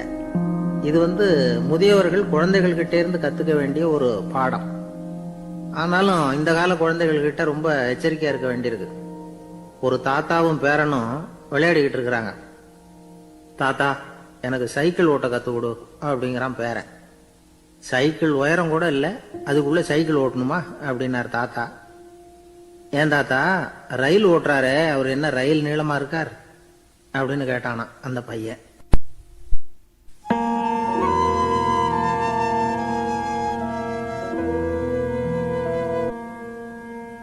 ஒரு நல்ல நகைச்சுவை எப்படி இருக்கணும், இதுக்கு ஒவ்வொருத்தர் ஒவ்வொரு மாதிரியான விளக்கத்தை கொடுத்திருக்கிறாங்க. ஆனா கலைவாணர் NS கிருஷ்ணன் கொடுக்கிற விளக்கம் என்ன தெரியுமா? நகைச்சுவைங்கிறது அடுத்தவங்களுக்கு துன்பம் கொடுக்காம இருக்கணும், அடுத்தவங்க மனசை புண்படுத்தக்கூடாது, அதுதான் சிறந்த நகைச்சுவை அப்படிங்கிறார். அதுக்கு அவர் உதாரணமும் கொடுக்கிறார். ஒரு ஏரி ஓரமா 2 பசங்க நடந்து போயிட்டு இருக்கிறாங்க. அதுல ஒருத்தன் பணக்கார வீட்டு பையன், இன்னொருத்தன் ஏழை. இவங்க 2 பேரும் போயிட்டு இருக்கிறாங்க. வழியில ஒரு இடத்துல ஒரு ஜோடி செருப்பு இவங்க கண்ணுல படுது. ஒரு விவசாயி அந்த செருப்பை அங்க விட்டுட்டு பக்கத்துல இருந்த ஏரியில கை காலை கழுவிட்டு இருக்கிறார். உடனே அந்த பணக்கார பையனுக்கு ஒரு ஐடியா. அவன் சொன்னானா, டேய், இப்போ ஒரு வேடிக்கை செய்யலாம். அந்த செருப்பு 2ஐயும் தூக்கி எட்டத்துல வீசி எரிஞ்சிருவோம். அந்த ஆளு பார்த்துட்டு செருப்பை தேடி அல்லாடுவான், அங்கேயும் இங்கேயும் ஓடுவான், திரு திருன்னு முழிப்பான். அதை பார்த்து நாம ரசிக்கலாம், நல்ல தமாஷா இருக்கும் அப்படின்னு இருக்கான். இப்படி சொல்லிவிட்டு அந்த செருப்புகளை தூக்கத்துக்கு போனானா. கொஞ்சம் பொறு அப்படின்னானா அந்த ஏழை பையன். ஏன்னு கேட்டிருக்கான் அவன். இப்போ அந்த ஏழை பையன் சொன்னானா, நீ சொல்றது ஒன்றும் வேடிக்கை கிடையாது. உன்னோட செருப்பு தொலைஞ்சா உன் அப்பா உடனே உனக்கு வேற செருப்பு வாங்கி கொடுத்துருவார். ஆனா அந்த ஆளுக்கு இந்த செருப்பு தொலைஞ்சதுன்னா வேற புதுசா வாங்கறதுக்கு வாயையும் வயத்தையும் கட்டி பணத்தை சேர்க்க வேண்டியிருக்கும். அதனால நான் ஒரு வேடிக்கை சொல்றேன், அது மாதிரி செய், அது இன்னமும் தமாஷா இருக்கும் அப்படின்னானா. எப்படி அது சொல்லுன்னு இருக்கான் அவன். செருப்பு 2ம் அது இருக்கிற இடத்துலயே இருக்கட்டும். உன் சட்டை பையிலிருந்து ஒரே ஒரு ரூபாய் நாணயத்தை எடு, அதை அந்த செருப்பு மேல அதோட குதிகால் பகுதியில வச்சுட்டு நாம 2 பேரும் அந்த மரத்துக்கு பின்னாடி ஓடி போய் மறைஞ்சு நின்னுக்குவோம். அப்புறம் பாரு வேடிக்கைய அப்படின்னா. அதே மாதிரி ரூபாய் காசு செருப்பு மேல வச்சுட்டு இவங்க 2 பேரும் மறைஞ்சு நின்னுக்கிட்டாங்க. கொஞ்ச நேரத்துல அந்த விவசாயி வந்தார். காலில் உள்ள மண்ணை தட்டிவிட்டு செருப்பை மாட்டுறதுக்காக போனார். அங்கிருந்த காசு கண்ணுல போட்டுட்டுது. அவருக்கு ஆச்சரியமா போச்சு. அதை கையில எடுத்து பாக்குறார். 4 பக்கமும் திரும்பி திரும்பி பாக்குறார், யார் இதை வச்சிருப்பான்னு. கடைசியில ஆகாயத்தை பாக்குறார். ஆண்டவா, இது உன்னோட கருணை தான். நீ தான் யாரோ புண்ணியவான் மனசுல தர்மம் பண்ற எண்ணத்தை உண்டாக்கி இருக்கிற. அந்த புண்ணியவான் நல்லா இருக்கணும் அப்படின்னு வாழ்த்தி அந்த காசை கண்ணுல ஊத்திக்கிட்டாராம். மறைஞ்சிருந்து பார்த்துக்கிட்டு இருந்த ஏழை பையன் இப்படி சொன்னான், பாத்தியா, உன்னை புண்ணியவான்னு வாழ்த்திக்கிட்டு போறார் அந்த ஆள். அவருக்கும் சந்தோஷம், அதை பார்த்து நமக்கும் சந்தோஷம். உனக்கு 1 ரூபாங்கிறது ஒரு பெரிய விஷயம் இல்லை, ஆனா அதனால நமக்கு கிடைச்சிருக்கிற மகிழ்ச்சி ரொம்ப உயர்வானது அப்படின்னு நானா. வேடிக்கையும் கிண்டலும் இது மாதிரி அடுத்தவங்களுக்கு இடைஞ்சலா இல்லாம இருக்கணும் அப்படிங்கிறார் கலைவாணர். ஆனா பாருங்க, அவருக்கே இடைஞ்சலா வர்ற விஷயங்களை கூட அவர் வேடிக்கையா தான் எடுத்துக்கிட்டாராம். ஒரு தடவை ஒருத்தர் கலைவாணர்கிட்ட வந்து, ஐயா என் குழந்தை செத்து போச்சு அப்படின்னு சொல்லி அழுதாராம். உடனே இவர் அவருக்கு 100 ரூபா பணத்தை கொடுத்து, இந்தாங்க அடக்கம் செய்யுங்க அப்படின்னு சொல்லி அனுப்பி வச்சாராம். 1 வருஷம் கழிச்சு மறுபடியும் அதே ஆள் வந்திருக்கார். இவர் மறந்துருப்பாருங்கிற நினைப்புல, அண்ணே என் குழந்தை இறந்து போச்சுண்ணே அப்படின்னாராம். இவர் மறுபடியும் 100 ரூபாய் கொடுத்து ஆறுதல் சொல்லி அனுப்பி வச்சாராம். 7-8 மாசம் கழிச்சு மறுபடியும் அதே ஆள் வந்திருக்கார். அவர் வாயை திறக்கிறதுக்கு முன்னாடியே இவர் 100 ரூபாய் அவர் கையில வச்சு, போன 2 தடவை தான் குழந்தை செத்து போச்சு, இந்த தடவையாவது அதை சாகாம காப்பாத்தி விடு அப்படின்னு சொல்லி அனுப்பி வச்சாராம். அதுக்கப்புறம் அந்த ஆள் வர்றதே இல்லையா. ஒரு ஊர்ல ஒரு ஆள் இருந்தான், தையல் கடை வச்சிருந்தான். அவன்கிட்ட ஒருத்தன் ஒரு சட்டை துணி எடுத்து கொடுத்து தைக்க சொல்லியிருந்தான். வர்ற சனிக்கிழமை வா, வந்து வாங்கிட்டு போ அப்படின்னு அவன் சொல்லியிருந்தான். அதே மாதிரி அவன் வந்தான். அவன் தச்சு வச்சிருந்த சட்டையை கொடுத்தான். இவன் வாங்கி அங்கேயே போட்டு பார்த்தான். கை நீளம் ஒண்ணுக்கு ஒண்ணு வித்தியாசமா இருந்தது. வலது கை இடது பக்கத்தை விட நீளம் குறைச்சலா இருந்தது. இவன் முணுமுணுக்க ஆரம்பிச்சிட்டான், என்ன இது இப்படி தச்சு விட்டியே அப்படின்னு. இதுக்கு அவன் சொன்னான், ஐயய்ய இதுக்காகவா சங்கடப்படுறீங்க, வலது கையை மட்டும் கொஞ்சம் உள்ள இழுத்தாப்புல வச்சுக்கிட்டீங்கன்னா சரியா போடும், மற்றபடி அந்த சட்டையில உள்ள கலை அம்சத்தை கவனிங்க, எவ்வளவு அற்புதமா தைச்சிருக்கேன் பாருங்க, ஒரு சின்ன குறைய பொருட்படுத்தாதீங்க, நான் சொன்னது மாதிரி கையை கொஞ்சம் உள்ள இழுத்து வச்சுக்கிட்டு நீங்க பாட்டுக்கு நடந்து போங்க, ஜோரா இருக்கும் அப்படின்னா. அவனும் யோசனை பண்ணி பார்த்தான். சரியான யோசனையா தான் தோணுச்சு.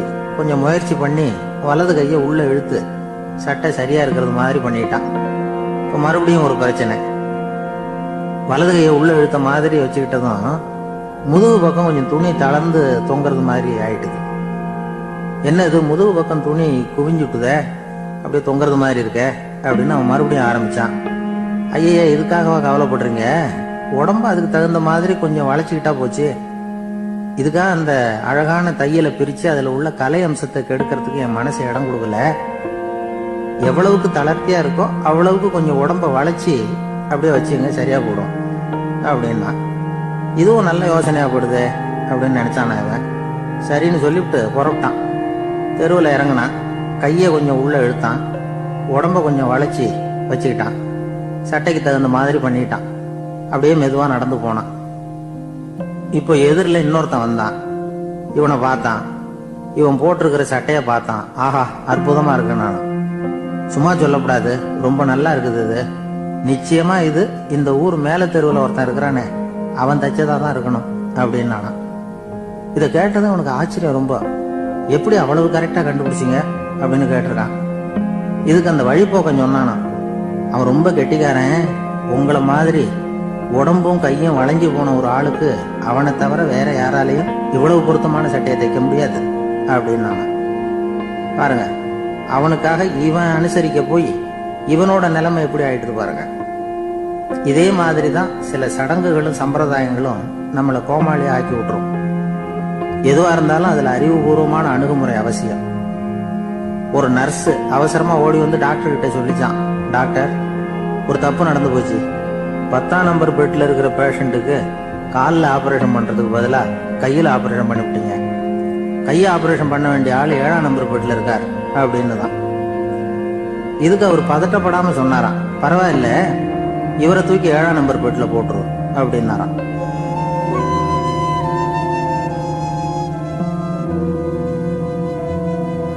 ஒரு ஆள் இருந்தார். அவரு தன்னை ஒரு குருன்னு சொல்லிக்கிட்டார். மௌன குரு, வாயை திறக்கிறது இல்ல. அவருக்கு 2 சீடர்கள் உண்டு. இவங்க தான் வர்றவங்க கிட்ட பேசுவாங்க, விளக்கம் கொடுப்பாங்க. ஒரு நாள் இந்த சீடர்கள் 2 பேரும் எங்கேயோ வெளியில போயிட்டாங்க. அந்த நேரம் பார்த்து ஒருத்தர் அங்க வந்தார். குரு கிட்ட போனார்.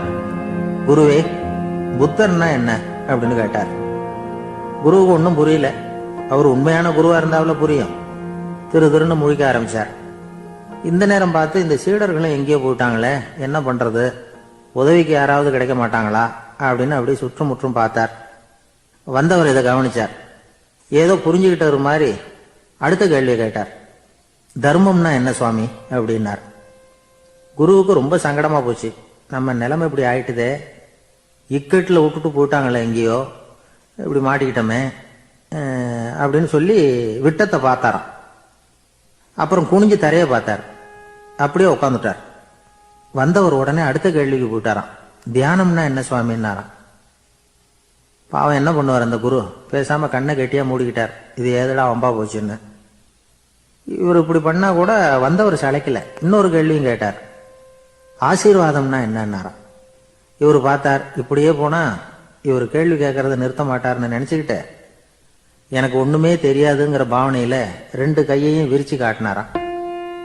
வந்தவர் முகத்துல மகிழ்ச்சி, மன நிறைவு, ஏதோ எல்லாம் புரிஞ்சுக்கிட்ட ஒரு மாதிரி அங்கிருந்து புறப்பட்டு போனார். வழியில அந்த குருவோட சீடர்கள் 2 பேரையும் சந்திச்சார். உங்க குருவை நாங்க பார்த்துட்டு வரோம் அப்படின்னாராம். இவரு என்ன நடந்ததுன்னு கேட்டிருக்காங்க அவங்க. இவர் விவரமா சொன்னாராம். உங்க குரு எப்பேற்பட்ட ஞானி தெரியுமா? புத்தர்னா என்னன்னு கேட்டேன். அதுக்கு அவர் அப்படியும் இப்படியும் பார்த்தார். அதுக்கு என்ன அர்த்தம் தெரியுமா? மக்கள் புத்தரை அங்கேயும் இங்கேயும் தேடுறாங்க, உண்மையில அவர் அங்கேயும் இங்கேயும் தேடி கண்டுபிடிக்க முடியாது அப்படிங்கறத அவர் செய்கை மூலமா உணர்த்தினார். அதுக்கப்புறம் தர்மம்னா என்னன்னு கேட்டேன். ஒரு மேலையும் கீழையும் பார்த்து தர்மம் சமமானது, அதுல உயர்வு தாழ்வு இல்லை அப்படிங்கறத உணர்த்தினார். அதுக்கப்புறம் தியானம்னா என்னன்னு கேட்டேன். கண்ணை மூடிக்கிட்டார். கண்ணை மூடி காணும் அற்புதம் அதுங்கிறத புரிஞ்சுக்கிட்டேன். கடைசியா ஆசீர்வதிக்கப்படுறது பத்தி கேட்டேன்.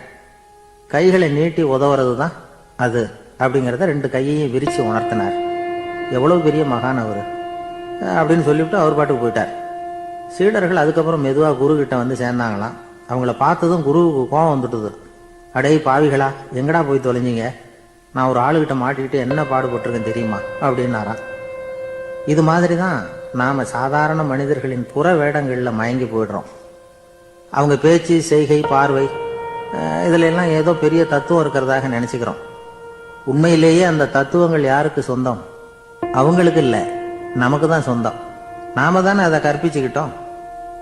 நம்மை நாம அடையாளம் கண்டுக்கிறது இல்ல, நாம யாருங்கிறது நமக்கு புரியறது இல்ல. அதுதான் இன்னைக்கு நடக்கிறது. அதனாலதான் அடுத்தவங்களை தேடி ஓடிக்கிட்டு இருக்கிறோம். சில வீடுகளில் கூட இது மாதிரி சைகைகள் உண்டு. சில குடும்ப தலைவர்கள் தினமும் காலையில கண்ணை கெட்டியா மூடிக்கிட்டு கை 2யும் சுத்தமா விரிச்சு வச்சுட்டு உட்காந்து தியானம் பண்றது வழக்கம். எதுக்காக அப்படி பண்றீங்கன்னு ஒருத்தரை பார்த்து கேட்டேன். இந்த மாசம் வாங்கின சம்பளம் பூரா தீர்ந்து போச்சு, இனிமே என் கையில சுத்தமா ஒண்ணும் இல்லை, புதுசா எதுவும் செலவு வச்சுடாத அப்படிங்கறத அப்படி உள்ளங்கை 2யும் விரிச்சு காட்டி அவங்களுக்கு உணர்த்தினேன், அவ்வளவுதான் அப்படின்னார்.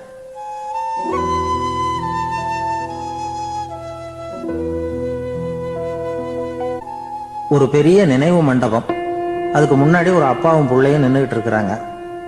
அந்த வழியா போறவங்க வர்றவங்க எல்லாம் அந்த இடத்துல நின்று அது என்ன மண்டபம் அப்படின்னு விசாரிக்க ஆரம்பிச்சாங்க.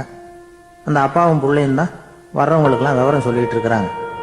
அதாவது இந்த இடத்துல ஒரு பெரிய மகான் சமாதி ஆயிருக்கார், அவர் சமாதியான இடத்துல இந்த நினைவு மண்டபத்தை கட்டியிருக்கிறோம் அப்படின்னாங்க. ஊரு பூரா இந்த செய்தி பரவிச்சு. நிறைய பேர் அந்த இடத்தை தேடி வர ஆரம்பிச்சாங்க. இங்க வந்து கொஞ்ச நேரம் உட்காந்துட்டு போனா மனசுக்கு ஒரு நிம்மதி கிடைக்குது அப்படின்னாங்க. அங்க இருந்த உண்டியல்ல நிறைய காசு போட்டுட்டு போறாங்க. பணம் கிடுகிடுன்னு நிறைய சேர ஆரம்பிச்சுட்டுது. பணம் நிறைய சேர்ந்த உடனே அந்த அப்பாவுக்கும் பிள்ளைக்கும் தகராறு வந்துட்டுது. பணம் சேர்ந்தாலே சொத்து தகராறு வரத்தானே செய்யும், அது மாதிரி வந்துட்டுது. பையன் அடிக்கடி நிறைய பணம் கேட்க ஆரம்பிச்சான். அப்பா பார்த்தார், யோசனை பண்ணார், ஒரு முடிவுக்கு வந்தார். ஒரு நாள் பையனை கூப்பிட்டார். இதை பாருப்பா, நமக்குள்ள தகராறு வேணாம், அப்பாவும் பிள்ளையும் இப்படி சண்டை போட்டுக்கிட்டா பாக்குறவங்க தப்பா நினைப்பாங்க, அதனால நமக்குள்ள சமரசமா இதை தீர்த்துக்குவோம், என்ன சொல்ற அப்படின்னார் அப்பா. சரி நான் பையன். உடனே அந்த அப்பா என்ன பண்ணார் தெரியுமா? மகன் கிட்ட கொஞ்சம் பணத்தை கொடுத்தார், தன்கிட்ட இருந்த ஒரு கழுதையையும் கொடுத்தார். இதை வச்சு நீ பொழைச்சிக்கோ அப்படின்னு சொல்லி அனுப்பி வச்சுட்டார்.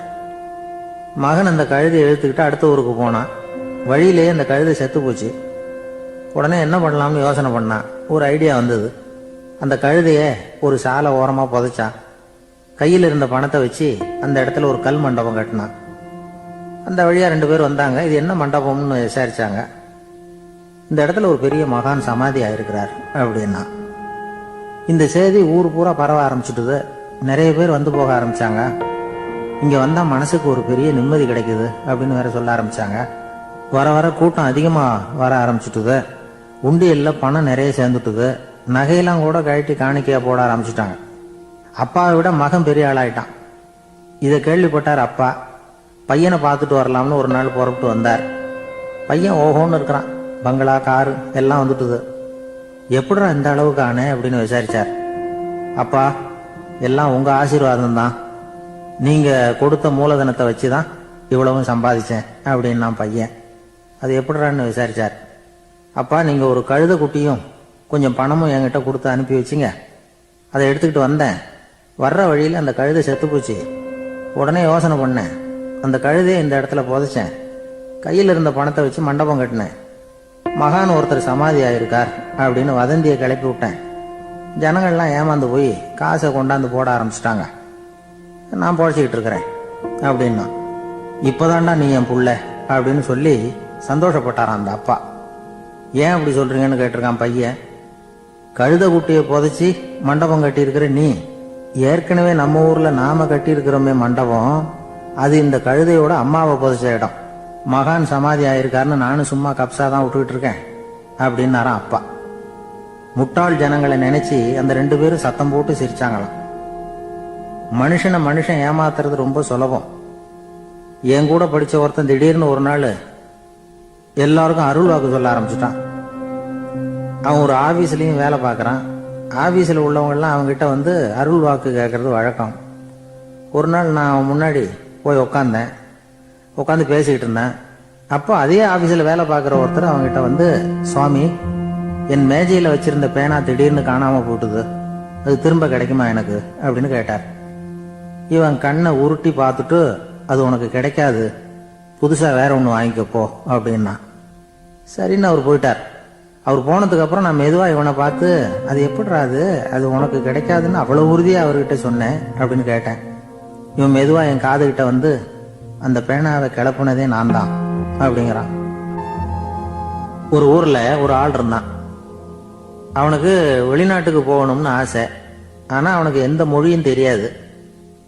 இருந்தாலும் சமாளிச்சுக்கலாம்னு முடிவு பண்ணிட்டு கிளம்பிட்டான். ஏதோ ஒரு தேசத்துக்கு போய் சேர்ந்தான். அங்க அவனுக்கு யாரையும் தெரியாது. அவங்க என்ன மொழியில பேசிக்கிறாங்க அப்படிங்கறது கூட புரியல. என்ன பண்றதுன்னு யோசனை பண்ணிட்டு ஒரு இடத்துல நின்றுகிட்டு இருக்கிறான். எதிர ஒரு பெரிய கட்டடம். நிறைய பேர் உள்ள போயிட்டு இருக்கிறாங்க. இவனும் அவங்க பின்னாடியே உள்ள போனான். ஒரு பெரிய அறை, அலங்காரம்லாம் பண்ணி வச்சிருக்கிறாங்க. நிறைய பேர் சாப்பிட்றதுக்காக உட்காந்துருக்குறாங்க. இவனுக்கு நல்ல பசி, அதனால இவனும் உட்காந்தான். சாப்பாடு போட்டாங்க, சாப்பிட்டான். அன்பான உபசரிப்பு. இவன் மனசு உள்ள நினைச்சுக்கிட்டான், இது ஏதோ அரசருடைய அரண்மனை மாதிரி தெரியுது, இன்னைக்கு ஏதோ விருந்து நடக்குது, நல்ல வேளை நம்ம பசியும் தீர்ந்தது அப்படின்னு நினைச்சுக்கிட்டே நிமிர்ந்து பாக்குறான். சாப்பாடு பரிமாறினவன் எதிரில் ரொம்ப பணிவோட முதுக வளைச்சி வணக்கம் தெரிவிச்சான். இவனும் எழுந்திருச்சு நின்று முதுக வளைச்சி வணக்கம் தெரிவிச்சான். ரொம்ப நன்றின்னா. அவன் ஒரு சீட்டை இவன் கையில கொடுத்தான். இவன் அதை வாங்கி பாக்குறான். என்ன எழுதியிருக்குன்னு ஒன்னும் புரியல. சரி, இந்த நாட்டுல தங்களுடைய நன்றியை சீட்ல எழுதி தான் கொடுப்பாங்க போல இருக்கு அப்படின்னு நினைச்சுக்கிட்டு மறுபடியும் நன்றின்னா. ஆனா அவன் காசை கொடுங்கன்னா. ஏன்னா அது ஒரு ஹோட்டல், இவன் சாப்பிட்டதுக்கான பில் அது. இவன் அதை புரிஞ்சிக்கவே இல்லை. நன்றின்னு அந்த சீட்ல எழுதி கொடுக்குறாங்க போல இருக்கு அப்படின்னு நினைச்சுக்கிட்டு அதை வாங்கி சட்டை பையில பத்திரமா வச்சுக்கிட்டு, பரவாயில்லைங்க, ரொம்ப மகிழ்ச்சின்னா. ஒரு வெளிநாட்டுக்காரனுக்கு இவ்வளவு தூரம் மரியாதை பண்றீங்களே, எங்க ஊருக்கு போனதும் உங்களை பத்தி நிறைய சொல்லுவேன் அப்படின்னா. இவன் என்ன சொல்றான்னு அவனுக்கு புரியல. இவனை பிடிச்சி அழைச்சிட்டு போய் முதலாளி முன்னாடி நிறுத்தினான். நாம சொன்னதுல இவனுக்கு ரொம்ப பெருமையா இருக்கணும் போல இருக்கு, அதுதான் பெரிய இடத்துக்கு அழைச்சிட்டு வந்திருக்கிறான் அப்படின்னு இவன் நினைச்சுக்கிறான். அவரும் பில்லுக்கான பணத்தை கொடுங்கிறாரு. பரவாயில்லைங்க, ரொம்ப மகிழ்ச்சி, நன்றிங்கிறான் இவன். அவரு பார்த்தார், இவனை நீதிமன்றத்துக்கு அனுப்பி வச்சுட்டார். இவன் என்ன நினைச்சுக்கிட்டான், நம்மளை இந்த ஊர் ராஜா முன்னாடியே அழைச்சிக்கிட்டு வந்து நிறுத்தி இருக்கிறாங்க போல இருக்கு, என்ன ஒரு பெருந்தன்மை அப்படின்னு நினைச்சுக்கிறான். நீதிபதி சொன்னார், சாப்பிட்டதுக்கான பணத்தை கொடுத்துரு, இல்லைன்னா அதுக்கான தண்டனையை அனுபவிக்க வேண்டி இருக்கும்னார். ராஜாவே நமக்கு நன்றி சொல்றாரு போல இருக்கு அப்படின்னு நினைச்சுக்கிறான் இவன். என் மகிழ்ச்சிக்கு எல்லையே இல்லைங்க அப்படின்னா. அவரு பார்த்தார், இவனுக்கு தண்டனை கொடுக்க வேண்டியதுதான் அப்படின்னு முடிவு பண்ணார். உடனே தீர்ப்பு எழுதினார். இவனை கழுதையில பின்புறமா உட்கார வைங்க, இவன் ஒரு மோசடிக்காரன் அப்படின்னு ஒரு போர்டு எழுதி அவன் கழுத்துல மாட்டுங்க, அப்புறம் அந்த கழுதையை ஊரு பூரா விரட்டுங்க அப்படின்னார். இவனுக்கு தான் மொழி புரியலையே, ஏதோ நடக்குது அப்படிங்கிறது மட்டும் புரியுது. எல்லாரும் சேர்ந்து இவனை ஒரு கழுதை மேல உட்கார வச்சாங்க. ஓஹோ, நம்மளை பாராட்டி ஒரு ஊர்வலம் நடத்துறாங்க போல இருக்கு அப்படின்னு நினைச்சுக்கிறான் இவன். எல்லாரும் சத்தம் போட்டுக்கிட்டே கையை தட்டிக்கிட்டு கழுதை பின்னாடி ஓடி வர்றாங்க. இவனுக்கு ரொம்ப உற்சாகமா இருக்குது. எல்லாருக்கும் கை கூப்பி வணக்கம் சொல்லிக்கிட்டே போறான். கூட்டத்துல திடீர்னு ஒரு தெரிஞ்ச முகம் தெரியுது. அவனுடைய தேசத்தை சேர்ந்த ஒரு ஆள் அவன். அவனை பார்த்ததும் இவனுக்கு ரொம்ப உற்சாகம். நம்ம ஊருக்கு போனதும் இங்க நமக்கு கிடைச்ச மரியாதையெல்லாம் உண்மைதான்னு சொல்றதுக்கு ஒரு சாட்சியும் கிடைச்சுட்டுது அப்படின்னு நினைச்சுக்கிறான். அவனை பார்த்து கத்தனான், நல்லா பாத்துக்க, இந்த ஊர் மக்கள் எனக்கு எப்படிப்பட்ட வரவேற்பு கொடுக்குறாங்கிறத நல்லா கவனிச்சுக்கோ அப்படிங்கிறான். அவனுக்கு அவமானமா போட்டுது. தலையை குனிஞ்சுக்கிட்டே நழுவி போயிட்டான். இவன் பார்த்தான், அவன் தலை தெரியல. ஆகா, அவனுக்கு நம்ம மேல பொறாம போல இருக்கு, அதனாலதான் காணாம போயிட்டான் அப்படின்னு நினைச்சுக்கிறான். இப்படி ஒரு வேடிக்கை கதையை பெரியவங்க சொல்றது உண்டு. கதை வேடிக்கையா இருந்தாலும் இதுல உள்ள கருத்து என்ன தெரியுமா? அந்த கழுதை மேல உட்கார்ந்து இருக்கிறானே, அது மாதிரிதான் நாமளும் அகங்காரம்ங்கிற கழுதை மேல உட்காந்துக்கிட்டு இருக்கோமா. நாமளும் கிட்டத்தட்ட அதே மாதிரி பிரம்மையில தான் இருக்கிறோமா. என்ன நடக்குதுங்கிறதே புரியறதில்ல. அகங்காரத்துல பேசுறவனுக்கும் சித்த சுவாதீனம் இல்லாம பேசுறவனுக்கும் அதிக வித்தியாசம் இருக்கிறது இல்ல. அது மாதிரி ஒருத்தன் தன்னுடைய வீட்டை சுத்தி சேற்ற வாரி அரைச்சிக்கிட்டு இருந்தானா. அந்த வழியா வந்த ஒரு பெரியவர் அதை பார்த்திருக்கார். என்னப்பா பண்ணிட்டு இருக்கிற அப்படின்னு கேட்டாராம். கழுதைகளை விரட்டிக்கிட்டு இருக்கிறேன் அப்படின்னானா. இங்க கழுதைகளே காணுமே அப்படின்னாராம் அவரு. அதுதான் ஏற்கனவே விரட்டி விட்டனே அப்படின்னானா இவன்.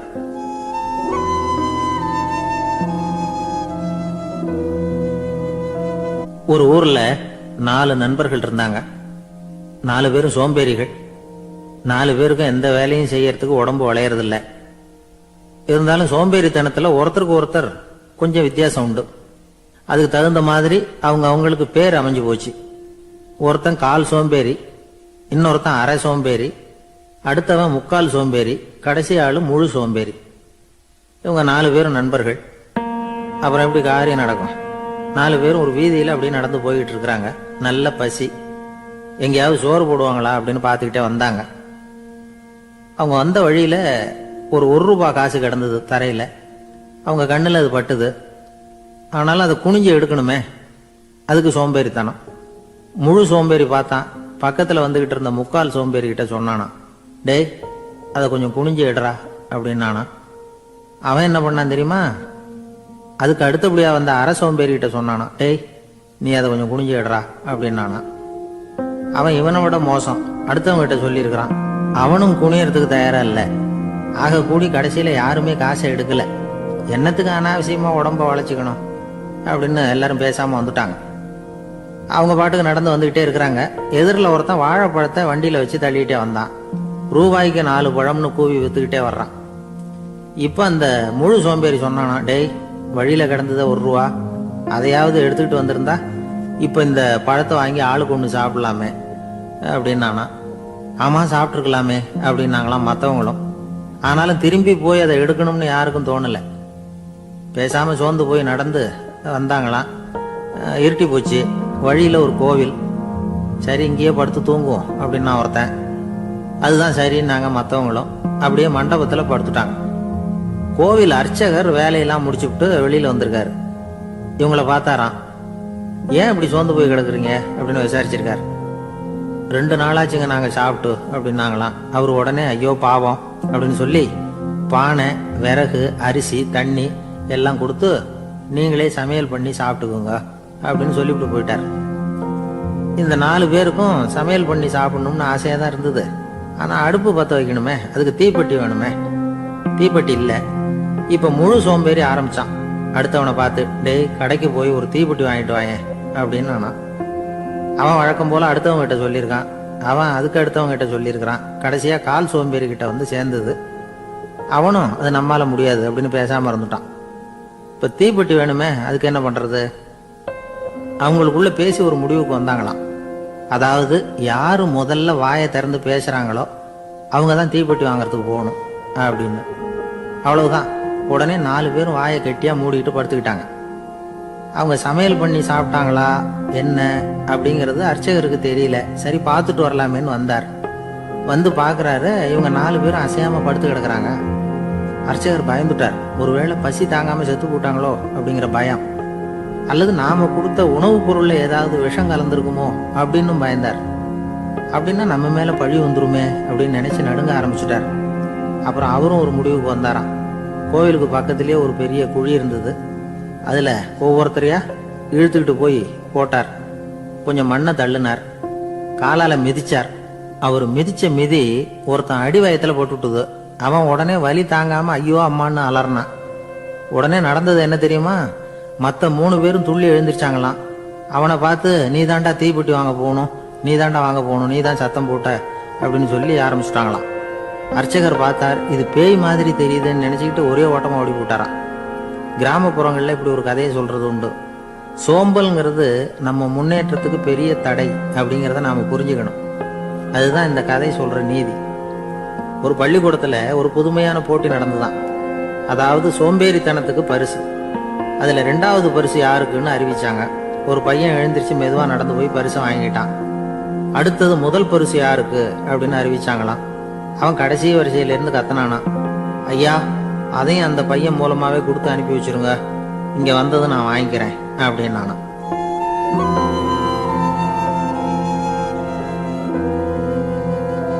ஒரு ஊர்ல ஒரு ராஜா இருந்தார். அவரு ஒரு நாள் காலையில அரண்மனையில மேல் மாடத்துல வந்து நின்றுட்டு இருந்தார். அப்போ ஒரு ஆள் வீதியில ரொம்ப வேகமா ஓடிக்கிட்டு இருக்கான். அதை ராஜா கவனிச்சார். அவன் மனசுல ஏதோ ஒரு தவிப்பு இருக்குங்கிறத புரிஞ்சுக்கிட்டார். உடனே அரண்மனை சேவகர்களை கூப்பிட்டார். அந்த ஆளை இங்க அழைச்சிட்டு வாங்க அப்படின்னார். இவங்க ஓடி போய் அந்த ஆளை அழைச்சிட்டு வந்தாங்க. மன்னர் முன்னாடி நிறுத்தினாங்க. மன்னர் அவனை நிமிர்ந்து பார்த்தார். எதுக்காக இவ்வளவு வேகமா ஓடிக்கிட்டு இருக்கிற அப்படின்னு கேட்டார்.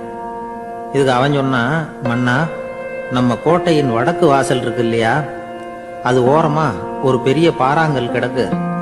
அதுக்கு அடியில நான் ஒரே ஒரு வெள்ளி நாணயத்தை புதைச்சி வச்சிருக்கேன். அது இப்போ எனக்கு தேவைப்படுது. என்னுடைய மனைவிக்கு ஒரு பரிசு வாங்கி கொடுக்க வேண்டியிருக்கு. அதுக்காக தான் அவசரமா ஓடிட்டு இருக்கிறேன் அப்படின்னா. மன்னர் யோசனை பண்ணார். அப்புறம் சொன்னார், அதுக்காகவா இப்படி ஓடுற? பரவாயில்ல, அதை பத்தி கவலைப்படாத. நான் உனக்கு 10 வெள்ளி காசுகள் தர்றேன், வாங்கிட்டு திரும்பி போ அப்படின்னார். இவன் தலையை சொரிஞ்சான். மன்னா, நீங்க கொடுக்கறத ரொம்பவும் மகிழ்ச்சியோட வாங்கிக்கிறேன். இருந்தாலும் அதுக்கப்புறம் அந்த வடக்கு வாசலுக்கு போய் அங்க இருக்கிற ஒரு நாணயத்தையும் எடுத்துக்கிட்டு போயிடுறேனே அப்படின்னா. இத பாருப்பா, அந்த ஒரு நாணயத்தை மறந்துரு, உனக்கு 100 வெள்ளி நாணயங்கள் தரேன்னு இருக்காரு. மன்னா, ரொம்ப மகிழ்ச்சி. உங்க மாதிரி தாராள குணம் வேற யாருக்கும் வராது. நீங்க கொடுக்கற 100 நாணயங்களையும் வாங்கிக்கிறேன். இருந்தாலும் வடக்கு வாசலுக்கு போய் அதையும் எடுத்துக்கிட்டா 101 ஆயிடுமே அப்படின்னானா.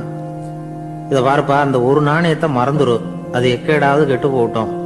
நான் உனக்கு 100 பொற்காசுகள் தரேன், அதையாவது வாங்கிட்டு வந்த வழியிலேயே திரும்பி போடுன்னாராம். தங்க நாணயங்களே தரேன்னு சொல்றீங்க, தாராளமா வாங்கிக்கிறேன். இருந்தாலும் வடக்கு வாசலுக்கு போய் அப்படின்னு மறுபடியும் ஆரம்பிச்சான். அரசர் வந்து பொறுமை இழந்துட்டார். கடைசியா ஒரு முடிவுக்கு வந்துட்டார். இத பாருப்பா, உனக்கு என்னுடைய ராஜ்யத்திலேயே பாதியை கொடுத்துடுறேன், அப்படியாவது திருப்தியா திரும்பி போ அப்படின்னாராம். மன்னா, உங்களுடைய பெருந்தன்மைக்கு ஈடு இணையே கிடையாது. தேசத்திலேயே பாதி பிரிச்சு கொடுக்குறேன்னு சொல்றீங்க, அதனால உங்ககிட்ட ஒரு சின்ன வேண்டுகோள் அப்படின்னானா. சொல்லுன்னாராம் மன்னர் ஆர்வமா. இவன் மெதுவா ஆரம்பிச்சான். அப்படி இந்த ராஜ்யத்தை 2ஆ பிரிக்கிறப்போ அந்த வடக்கு வாசல் இருக்கிற பக்கத்தை என்கிட்டயே கொடுத்துருங்க அப்படின்னானா. மன்னர் அசந்து போயிட்டார். இந்த கதை எதுக்காகன்னு கேட்டா, மனம்ங்கிறது ஒரு குரங்குங்கிறத புரிஞ்சுக்கிறதுக்காகத்தான். உன்னை புடிச்சுக்கிட்டா லேசில விடாது. அப்படிப்பட்ட மனச அறிவு தான் வழி நடத்தணும். அதுலதான் வாழ்க்கையின் வெற்றி அடங்கி இருக்குது. ஒரு சின்ன பையன் தெருவில் அழுதுகிட்டு இருந்தான். ஏன்பா அழுவுறேன்னு ஒரு பெரியவர் கேட்டார். 1 ரூபா காசை எங்க தொலைச்சுட்டேன் அப்படின்னா. சரி, அதுக்காக அழாத, அதுக்கு பதிலாக 10 ரூபா தரேன், இந்தா வச்சுக்கோன்னு கொடுத்தாரு. இந்த 10 ரூபாய வாங்கி சட்டப்பையில போட்டுக்கிட்டு அதை விட அதிகமா சத்தம் போட்டு அழ ஆரம்பிச்சுட்டான். மறுபடியும் ஏன்டா அழறேன்னு கேட்டார் பெரியவர். அந்த 1 ரூபாயும் கிடைச்சிட்டுதுன்னா இப்ப என்கிட்ட 11 ரூபா இருக்குமே, இப்ப 10 ரூபா தானே இருக்கு அப்படின்னு சொல்லிவிட்டு அழறான். என்னுடைய நண்பர் ஒருத்தர், அவருக்கு ஜாதகத்துல நம்பிக்கை உண்டு. அவரே ஜோசியம்லாம் பார்ப்பார். என்ன சார், இந்த காலத்துல இதையெல்லாம் நம்பிக்கிட்டு இருக்கீங்களே அப்படின்னு கேட்டா, உங்களுக்கு ஒன்றும் தெரியாது சார். இந்த உலகத்துல ஒவ்வொருத்தரும் அவங்கவங்க செய்யற நல்லது கெட்டதுக்கு தகுந்த பலனை அனுபவிச்சே தீரணும் பார். அது மட்டும் இல்ல, ஒருத்தர் செத்துட்டா கூட அவன் செஞ்ச பாவ புண்ணியங்கள் கூடவே போய்கிட்டு இருக்கும் பார். அது எப்படி கூட போவோம் அப்படின்னு குதர்க்கமா கேட்டா அதுக்கு அவர் ஒரு கதை சொன்னார். அது ரொம்ப சுவாரஸ்யமா இருந்தது. அது என்ன கதைன்னா, ஒரு ஊர்ல ஒருத்தர் இருந்தாராம். அவர் ஜோசியம் பார்க்கறதுல ரொம்ப கெட்டிக்காரரான். ஒருத்தருடைய தலைமுடியை மட்டும் அவர்கிட்ட காட்டினா போதும், அதை மட்டும் பார்த்துட்டு அவருடைய ஜாதகத்தையே அலசி விடுவாராம். அப்பேற்பட்ட திறமை. அந்த ஆள் ஒரு சமயம் கன்னியாகுமரி கடற்கரைக்கு போயிருந்திருக்கார். அங்க கரை ஓரமா ஒரு மண்டை ஓடு கிடந்திருக்கு. அதை எடுத்து பார்த்திருக்கார். அந்த மண்டை ஓட்டை வச்சுக்கிட்டே அதோட ஜாதகத்தை அலசியிருக்கார். இந்த மண்டை ஓட்டுக்கு உரிய ஆசாமி வாழ்க்கையில ரொம்ப கஷ்டப்பட்டிருக்கணும், நிறைய கஷ்டத்தை அனுபவிச்சிருக்கணும். அது தாங்க முடியாம தான் கடல்ல விழுந்து தற்கொலை பண்ணிட்டு இருக்கான் அப்படிங்கறத அவரு கணிச்சுட்டார். இருந்தாலும் இந்த மண்டை ஓடு இன்னமும் அனுபவிக்க வேண்டியது பாக்கி இருக்கு அப்படிங்கறத அவர் உணர்ந்தாராம். அது சரி, ஒருத்தன் உயிரோடு இருக்கிற வரைக்கும் நல்லது கெட்டதை அனுபவிக்க முடியும், செத்ததுக்கு அப்புறமும் பாக்கி இருக்குன்னா அதை எப்படி அனுபவிக்கிறது? இந்த மண்டை ஓட்டுக்கு இன்னும் கொஞ்சம் பாக்கி இருக்குங்கிறது அவருக்கு புரிஞ்சதே தவிர அதோட அர்த்தம் என்னங்கிறது சரியா விளங்கல. சரி, இதை இன்னும் கொஞ்சம் விவரமா ஆராய்ச்சி பண்ணுவோம் அப்படின்னு நினைச்சுக்கிட்டு அதை தன்னுடைய வீட்டுக்கு எடுத்துட்டு போயிட்டார். அந்த மண்டை ஓட்டை ஒரு பெட்டியில வச்சு பூட்டினார். தன்னுடைய தனி அறையில அதை பத்திரமா வச்சுக்கிட்டார். தினமும் ராத்திரி ஆனதும் தன்னுடைய மனைவியை பார்த்து, நீ போய் பூஜை அறையில தனியா படுத்துக்கோ அப்படின்னு சொல்லிவிட்டு தினம் ராத்திரி 12 மணிக்கு பெட்டியை திறந்து அவர் பார்ப்பார். மண்டை ஓடு அப்படியே இருந்தது தவிர இன்னும் கொஞ்சம் பாக்கி இருக்குங்கிறதுக்கு அர்த்தம் அவருக்கு விளங்கல. அந்த மண்டை ஓட்டுக்கு இன்னும் என்ன பாக்கி இருக்க போகுது? இப்படியே ஒரு 10 நாள் போச்சு. அந்த வீட்டம்மாவுக்கு சந்தேகம் வந்துட்டுது. நம்ம வீட்டுக்காரரு நம்மளை தனியா ஏன் தூங்க சொல்றார் அப்படிங்கிற சந்தேகம். உடனே பக்கத்து வீட்டு அம்மா கிட்ட விஷயத்த சொல்லியிருக்கிறாங்க. அந்த அம்மா உடனே, நீ கவலைப்படாத, நான் கண்டுபிடிச்சு சொல்றேன் அப்படின்னு சொல்லிவிட்டாங்களாம்.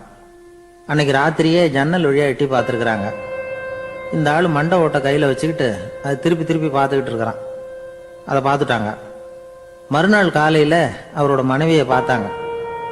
ஏம்மா, உன் வீட்டுக்காரருக்கு நீ முதல் மனைவியா 2வது மனைவியா அப்படின்னு கேட்டாங்களாம். எனக்கு தெரிஞ்ச வரைக்கும் நான் ஒருத்தி தான் அவருடைய மனைவி அப்படின்னாங்களாம் அவங்க. அப்படி இல்லை, நீ அவருக்கு 2வது மனைவி. முதல் மனைவியின் மண்டை ஓட்டை தான் அவர் தினமும் ராத்திரியில் எடுத்து பார்த்துக்கிட்டு இருக்கிறார் அப்படின்னாங்க அடுத்த வீட்டு அம்மா. அப்படியா விஷயம் அப்படின்னு சொல்லிவிட்டு கணவன் வீட்டில் இல்லாத நேரமா பார்த்து அந்த மண்டை ஓட்டை எடுத்து கொண்டாந்து ஒரு உரல்ல போட்டு உலக்கையால குத்தி நொறுக்க ஆரம்பிச்சுட்டாங்க. வெளியில போயிருந்த அந்த ஆள் அப்பதான் உள்ள நுழைஞ்சார்.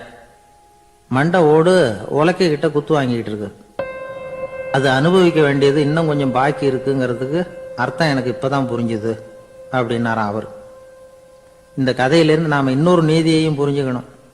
அதாவது நம்ம வீட்டை பத்தி நமக்கு புரியாததெல்லாம் அடுத்த வீட்டுக்காரங்களுக்கு நல்லா புரியும்.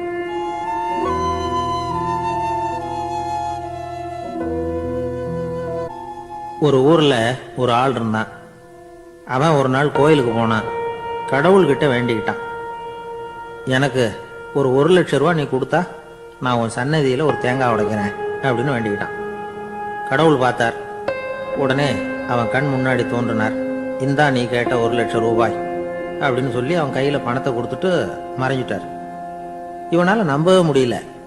இவ்வளவு சுலபமா கிடைக்கும்னு தெரிஞ்சிருந்தா அனாவசியமா ஒரு தேங்காய் உடைக்கிறேன்னு வேண்டி இருக்க வேண்டியது இல்லையே அப்படின்னு நினைச்சான். இருந்தாலும் வேண்டுதலை நிறைவேற்ற வேண்டியது கடமை. அதுக்காக என்ன பண்ணா, பக்கத்துல ஒரு கடைக்கு போனான். ஒரு தேங்காயை கையில் எடுத்தான். இது என்ன விலைன்னு கேட்டான். 5 ரூபான்னார் கடையில இருந்தவர். அதிகமா இருக்குதே விலைன்னா. அப்படின்னா ஒண்ணு செய்யுங்க, அடுத்த ஊருக்கு போங்க, அங்க தென்னந்தோப்பு அதிகம், அதனால அங்க இதை விட குறைஞ்ச விலைக்கு கிடைக்கும் அப்படின்னார். சரின்னு அடுத்த ஊருக்கு கிளம்புனான்.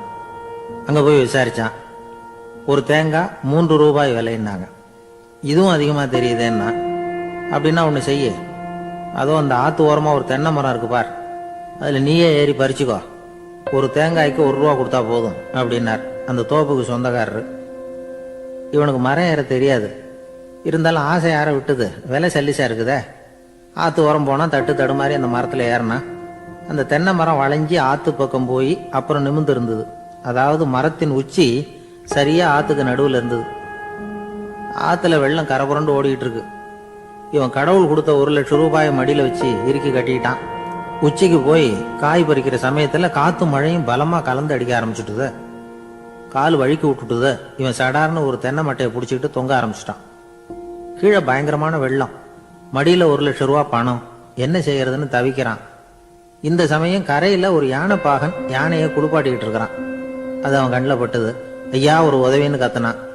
அவன் என்ன செய்யணும்னு கேட்டான். உன் யானையை மெதுவா இங்க அழைச்சிட்டு வா, எனக்கு நேரா கீழே நிறுத்து, என் காலை பிடிச்சி மெதுவா கீழே இறக்கி விட்டுரு, என் மடியில இருக்கிற பணத்துல உனக்கு 10,000 தரேன் அப்படின்னா. அவன் பார்த்தான். காலை கையை பிடிச்சா கூட எவனும் இந்த காலத்துல 10 ரூபாய்க்கு மேல தரமாட்டேங்கிறான், இவன் காலை பிடிச்சா 10,000 தர்றேங்கிறான் அப்படின்னு யோசனை பண்ணா. உடனே யானையை கொண்டுட்டு போனான். அவனுக்கு நேரா கீழே நிறுத்தினான். அவன் காலை பிடிச்சான். அவ்வளவுதான். அந்த நேரம் பார்த்து யானை மெதுவா நடந்து அப்பால போட்டுது. இப்ப யானை பாகன் அவன் காலை கெட்டியா பிடிச்சிட்டு தொங்குறான். பரிதாபமா மேல பாக்குறான். அவன் மட்டையை பிடிச்சிட்டு தொங்குறான். இப்ப யானை பாகன் சொல்றான், தம்பி மட்டையை விட்டுறாத, கெட்டியா பிடிச்சிக்கோ, நான் உனக்கு 10,000 தரேன், இதோ மடியில் தான் வச்சிருக்கேன்னா. மேல தொங்குறவனுக்கு இந்த நிலைமையிலேயும் ஒரு சந்தோஷம், மேற்கொண்டு ஒரு 10,000 நமக்கு கிடைக்கும் போல இருக்கே அப்படின்னு. இந்த சமயத்துல ஒருத்தன் ஒட்டகத்தை ஓட்டிட்டு வந்தான் அந்த பக்கமா குளிப்பாட்டுறதுக்கு. யானை பாகம் பார்த்துட்டான். ஐயா, ஒட்டகக்காரரே, அதை இங்க கொண்டுட்டு வா, எங்க காலை பிடிச்சி பத்திரமா இறக்கி விடு, நாங்க பணம் கொடுக்குறோம்னா. அவனும் பணத்துக்கு ஆசைப்பட்டு வந்தான். அவன் காலை பிடிக்கிற சமயம் ஒட்டகமும் நழுவி போட்டுது. இப்ப 3 பேருமே வரிசையா தொங்குறாங்க. ஒட்டகக்காரன் கத்துறான், தம்பி மட்டையை விட்டுறாத, கெட்டியா பிடிச்சிக்கோ, நான் என் மடியில இருக்கிற 5,000 உனக்கு தந்துடுறேன்னா. மேல தொங்குறவனுக்கு இன்னமும் சந்தோஷம், இவனும் பணம் தர்றேங்கிறான் அப்படின்னா இன்னைக்கு நமக்கு மொத்த பண வரவு எவ்வளவு அப்படின்னு ஒவ்வொன்னா கூட்டி பார்க்க ஆரம்பிச்சான். மனக்கணக்கு சரியா வரல.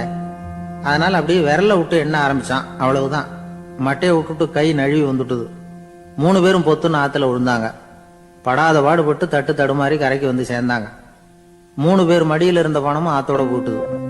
பேராசை பெருநஷ்டம் அப்படின்னு ஒரு பழமொழி இருக்குல்ல, அதை விளக்கறதுக்காக சொல்லப்பட்ட கதை இது. இந்த காலத்துல ஒருத்தர் ஒரு நீச்சல் குளத்துல நீச்சல் அடிச்சுக்கிட்டு இருக்கிறார். காவலுக்கு இருந்தவர் அதை கவனிச்சுட்டார். கரையில இருந்து சத்தம் போட்டாராம், இதோ பாருங்க, இங்க ராத்திரி 8 மணிக்கு மேல நீச்சல் அடிக்கிறது சட்டப்படி குற்றம், அதுக்கு அனுமதி கிடையாது, தெரியாதா உங்களுக்கு அப்படின்னாராம். இதுக்கு அவரு, ஐயோ, நான் நீச்சல் அடிக்க வந்தவன் இல்லைங்க, சும்மா சுத்தி பார்க்க வந்தவன், தடுமாறி குளத்துல விழுந்துட்டேன், நீச்சல் தெரியாது, அதனால தத்தளிச்சுக்கிட்டு இருக்கிறேன் அப்படின்னு கத்துனாராம். கரையில இருந்தவர் பார்த்தார். ஓ, அப்படின்னா சரி, அதுக்கு ஒன்றும் தடை இல்லை அப்படின்னு சொல்லிவிட்டு அவர் பாட்டு நடந்து போயிட்டாராம்.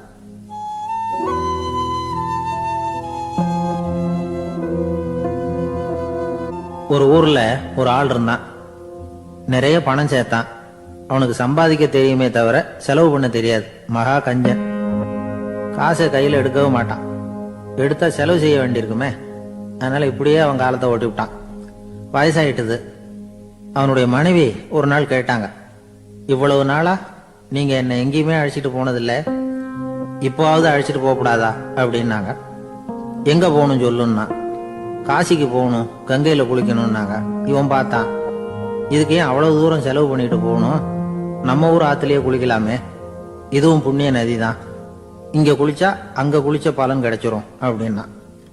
சரின்னு 2 பேரும் ஆத்தங்கரைக்கு போனாங்க. அன்னைக்கு ஏதோ விசேஷம், நிறைய கூட்டம், நிறைய பேர் குளிச்சுக்கிட்டு இருக்கிறாங்க.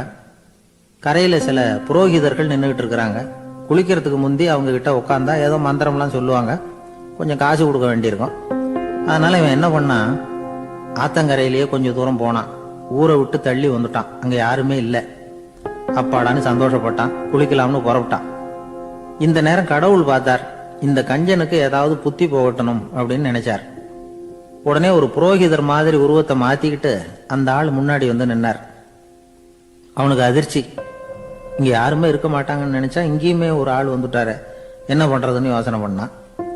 புரோகிதர் உருவத்தில் இருந்த கடவுள் சொன்னார், இதை பாருங்க, இன்னைக்கு விசேஷ நாள், நீராடுறதுக்கு முன்னாடி சுயகல்பம் பண்ணிக்கிறது ரொம்ப நல்லது அப்படின்னார். என்கிட்ட பணம் எதுவும் இல்லையேன்னா. பரவாயில்ல, அப்புறமா கொடுங்க, வாங்கிக்கிறேன், ஆனா ஒண்ணு, எவ்வளவு கொடுப்பீங்கிறத மட்டும் இப்பவே சொல்லிவிடுங்க அப்படின்னார். இவன் ரொம்ப யோசனை பண்ணான். ஒரு 10 பைசா தரேன் அப்படின்னா. சரின்னு ஒத்துக்கிட்டு எல்லா கிரியைகளையும் அவர் செஞ்சார். அதுக்கப்புறம் கணவனும் மனைவியும் ஆத்துல குளிச்சாங்க. அவர் போயிட்டார். கொஞ்ச நாள் கழிச்சு அவன் வீட்டுக்கு வந்தார் கடனை வசூல் பண்றதுக்கு. வாசல்ல நின்றுகிட்டு இருந்த அவன் மனைவி இவரை பார்த்ததும் தயங்க ஆரம்பிச்சாங்க. அந்த அம்மா கிட்ட விஷயத்த சொன்னார். அந்த அம்மா ஓடி போய் உள்ள இருக்கிற தன்னுடைய கணவர்கிட்ட சொன்னாங்க. அவன் யோசனை பண்ணான், இப்ப வெளியில போனா அவனுக்கு 10 காசு கொடுக்க வேண்டியிருக்கும், அதனால எனக்கு காய்ச்சல்னு அந்த ஆளுகிட்ட சொல்லிவிடு, இன்னொரு சந்தர்ப்பத்துல என்ன வந்து பார்க்க சொல்லு அப்படின்னா. அந்த அம்மா போய் சொன்னாங்க. அப்படிங்களா, அப்படின்னா அவரை நான் உடனே போய் பார்க்கணுமே அப்படின்னு உள்ள நுழைய ஆரம்பிச்சார். அவங்க மறுபடியும் இருங்க தான் வரேன்னு சொல்லிவிட்டு உள்ள ஓடி விஷயத்த சொன்னாங்க. இது ஏதுடா வம்பா போச்சு அப்படின்னு பார்த்தான். மனைவியை கிட்டத்துல கூப்பிட்டான். இதோ பாரு, ஜன்னி கண்டு நான் இறந்து போயிட்டதா சொல்லிவிடு அப்படின்னா சொன்னாங்க. புரோகிதர் பார்த்தார். அப்படின்னா ஒரு வழியா இருந்து அவருடைய இறுதி சடங்குகளையும் நானே முடிச்சுட்டு போயிடுறேன் அப்படின்னார். உள்ள இருந்தவன் யோசனை பண்ணான், அந்த ஆளு என்ன விடமாட்டான் போல இருக்கு, அதனால ஒரு சவப்பெட்டியில என்னை வச்சு தூக்கிக்கிட்டு மயானத்துக்கு போங்க பார்த்துக்கலாம் அப்படின்னா. புரோகிதரும் விடுற மாதிரி இல்லை, கூடவே நடந்து போயிட்டு இருக்கிறார். அங்க இறக்கி சடங்குகளை முடிச்சுட்டு தீ வைக்கிற நேரம் பொட்டிக்குள்ள இருந்த நம்ம ஆளு அலறி அடிச்சுட்டு வெளியில ஓடி வந்தான். புரோகிதர் உருவத்தில் இருந்த கடவுள் சிரிச்சார், தன்னுடைய சுய உருவத்தை காட்டினார். அதுக்கப்புறம் அவனை கூப்பிட்டு, இதை பாருப்பா, ஏன் இப்படி அல்லாடுற, ஏதாவது வர வேணும்னா கேள்தரேன் அப்படின்னார். அவன் யோசனை பண்ணான். பகவானே, ஒரே ஒரு வரம் தான் உங்ககிட்ட கேட்கணும்னா. என்ன வேணும் கேளுன்னார். அந்த 10 பைசா தட்சணையை தள்ளுபடி பண்ணா போதும் அப்படின்னா. கடவுளும் சரின்னு சொல்லிட்டு போயிட்டார். இப்படி ஒரு கதையை சுவாமி சிவானந்தர் சொல்லியிருக்கிறார். செல்வந்தர்கள் பல பேர் இப்படித்தான் இருக்கிறாங்க. தாங்களும் அனுபவிக்க மாட்டாங்க, அடுத்தவங்களுக்கும் கொடுக்க மாட்டாங்க. இது மாதிரியான கஞ்சர்களுக்கு இந்த உலகம் இல்லை அந்த உலகம் இல்லைங்கிறார் அவர். இந்த கதையில கடவுள் கடன் வசூலுக்கு வந்தது மாதிரி நம்ம ஊர் ஆள் ஒருத்தன் இன்னொருத்தர்கிட்ட 10 பைசா கடன் கொடுத்துட்டான். திருப்பி வாங்கறதுக்கு நடையா நடக்கிறான். கடைசியா கேட்டான், நீ எப்பதான் கடனை திருப்பி தரப்போற, அதை முடிவா சொல்லுன்னா. வர்ற வியாழக்கிழமை கண்டிப்பா கொடுத்துருவேன் அப்படின்னானா அவன். அன்னைக்கு நான் ஊர்ல இருக்க மாட்டேனே அப்படின்னானா இவன். அதனால என்ன, நானும் தான் அன்னைக்கு ஊர்ல இருக்க மாட்டேன் அப்படின்னா. ஒரு ஊர்ல ஒருத்தர் இருந்தான். ஏதோ ஒரு சின்ன அலுவலகத்துல வேலை பார்த்துக்கிட்டு இருந்தான். ரொம்ப ஏழை. வர்ற கொஞ்சம் வருமானத்தை வச்சு வாழ்க்கையை ஓட்டிக்கிட்டு இருந்தான். ஒரு நாள் தெரு வழியா அவன் நடந்து வந்துகிட்டு இருக்கிறான். தெருவில் ஒரு காசு கிடந்தது. அதை பார்த்துட்டான். அதை குனிஞ்சு எடுத்தான். அது ஒரு பழங்கால காசு. அந்த காசு நடுவில் ஒரு துளை இருந்தது. அதாவது துளையிட்ட நாணயம். பழங்காலத்தில் புழக்கத்தில் இருந்த ஒரு நாணயம் அது. துளையிட்ட நாணயம் கிடைச்சதுன்னா ரொம்ப நல்லது, அது அதிர்ஷ்டம் அப்படின்னு ஒரு நம்பிக்கை உண்டு. இவன் கையில் அது கிடைச்சதும் ரொம்ப சந்தோஷப்பட்டான். இனிமே என்னுடைய கஷ்டம்லாம் தீரப்போகுது, அதிர்ஷ்டம் என்னை தேடி வரும், நான் பணக்காரன் ஆயிடுவேன் அப்படின்னு சொல்லிட்டு அந்த காசை தன்னுடைய கோட்டு பையில பத்திரமா போட்டு வச்சுக்கிட்டான். அடிக்கடி அதை தொட்டு பார்த்துக்கிறது உண்டு, வெளியில எடுக்க மாட்டான். இப்படியே கொஞ்ச காலம் ஆச்சு.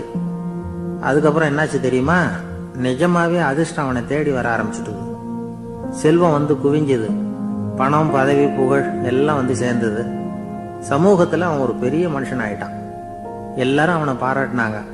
அவன் எதை தொட்டாலும் வெற்றி, எல்லாம் அந்த காசோட மகிமை அப்படின்னு அவன் மனசுக்குள்ள நினைச்சுக்கிட்டான். தினமும் காலையில இந்த கோட்டை போட்டுக்கிட்டு தான் வெளியில கிளம்புவான். புறப்படுறதுக்கு முன்னாடி கோட்டு பாக்கெட்டை தொட்டு பார்த்துக்குவான், உள்ள காசு இருக்கா அப்படிங்கிறத உறுதிப்படுத்திக்குவான். அதுக்கப்புறம் தான் வெளியில கிளம்புவான். இப்படியே பல வருஷம் ஓடி போச்சு. ஒரு நாள் அவனுக்கு அந்த ஆசை வந்துட்டுது. அதாவது அந்த துளையிட்ட நாணயத்தை எடுத்து கண்ணால பார்க்கணும் அப்படின்னு. காலையில சாப்பிட்டுக்கிட்டு இருந்தான். அப்போ தன்னுடைய மனைவி கிட்ட சொன்னான், ரொம்ப நாளைக்கு அப்புறம் என்னுடைய அந்த நாணயத்தை இன்னைக்கு வெளியில எடுத்து பார்க்க போறேன்னா. என்னத்துக்கு அது, இப்ப அதை பார்க்க வேணாமே அப்படின்னு மெதுவா இழுத்தாங்க அந்த அம்மா. இல்ல இல்ல, நான் பார்த்தே தீரணும் அப்படின்னு அவன் தன்னுடைய சட்டை பைக்குள்ள கையை விட்டான். உள்ள இருந்த நாணயத்தை வெளியில எடுத்தான். பார்த்தா அவனுக்கு ஆச்சரியமா போச்சு. அந்த நாணயத்துல தொலையே இல்லை. என்ன ஆச்சு அப்படின்னு சொல்லி அவன் ரொம்ப குழம்பி போயிட்டான். இப்போ அந்த அம்மா சொன்னாங்க, நான் தான் ஒரு நாள் உங்க கோட்டு ரொம்பவும் தூசியா இருக்கேன்னு சொல்லி அதை ஜன்னலுக்கு வெளியில உதறினேன். உள்ள இருந்த அந்த காசு அப்ப எனக்கு தெரியாது, ஞாபகத்துல இல்லை. அது தெருவில் விழுந்துட்டது போல இருக்கு. அதுக்கப்புறம் எவ்வளவோ தேடி பார்த்தேன், கிடைக்கல. அதுக்குள்ள அதை யாரோ எடுத்துட்டு போயிட்டாங்க போல இருக்கு. அது இல்லைங்கிறது உங்களுக்கு தெரிஞ்சா வருத்தமா இருக்குமேங்கிறதுக்காக நான் தான் வேற ஒரு நாணயத்தை எடுத்து சட்டை பைக்குள்ள வச்சுட்டேன் அப்படின்னு விவரத்தை சொன்னாங்க அந்த அம்மா. இது எப்ப நடந்ததுன்னு கேட்டான். உங்களுக்கு அந்த காசு கிடைச்சதே அன்னைக்கு மறுநாளே இது நடந்து போச்சு அப்படின்னாங்களாம். இத கொஞ்சம் யோசனை பண்ணி பாருங்க. அவனுக்கு அதிர்ஷ்டத்தை கொடுத்தது அந்த நாணயம் இல்லை, அவனுடைய நம்பிக்கை, அதாவது தன்னம்பிக்கை. அதுதான் வேலை செஞ்சிருக்கு. இதுல இருந்து நாம தெரிஞ்சுக்க வேண்டியது என்னன்னா, வாழ்க்கையில முன்னேற நினைக்கிறவங்களுக்கு தன்னம்பிக்கை ரொம்ப முக்கியம். அது இல்லைன்னா முன்னேற முடியாது. ஒருத்தன் சொன்னானா, நான் எப்பவுமே என்னதான் சார் நம்புவேன், மற்றவங்கள நம்ப மாட்டேன். நேற்றுக்கு பாருங்க, திடீர்னு 10 பேர் என்ன அடிக்க வந்துட்டாங்க, நான் ஒருத்தனாவே அதை சமாளிச்சேன் அப்படின்றான் ரொம்ப பெருமையா. அது எப்படின்னு கேட்டாங்களாம். ஒரே ஓட்டமா அங்கிருந்து ஓடி வந்துட்டேன் அப்படின்னு நானா.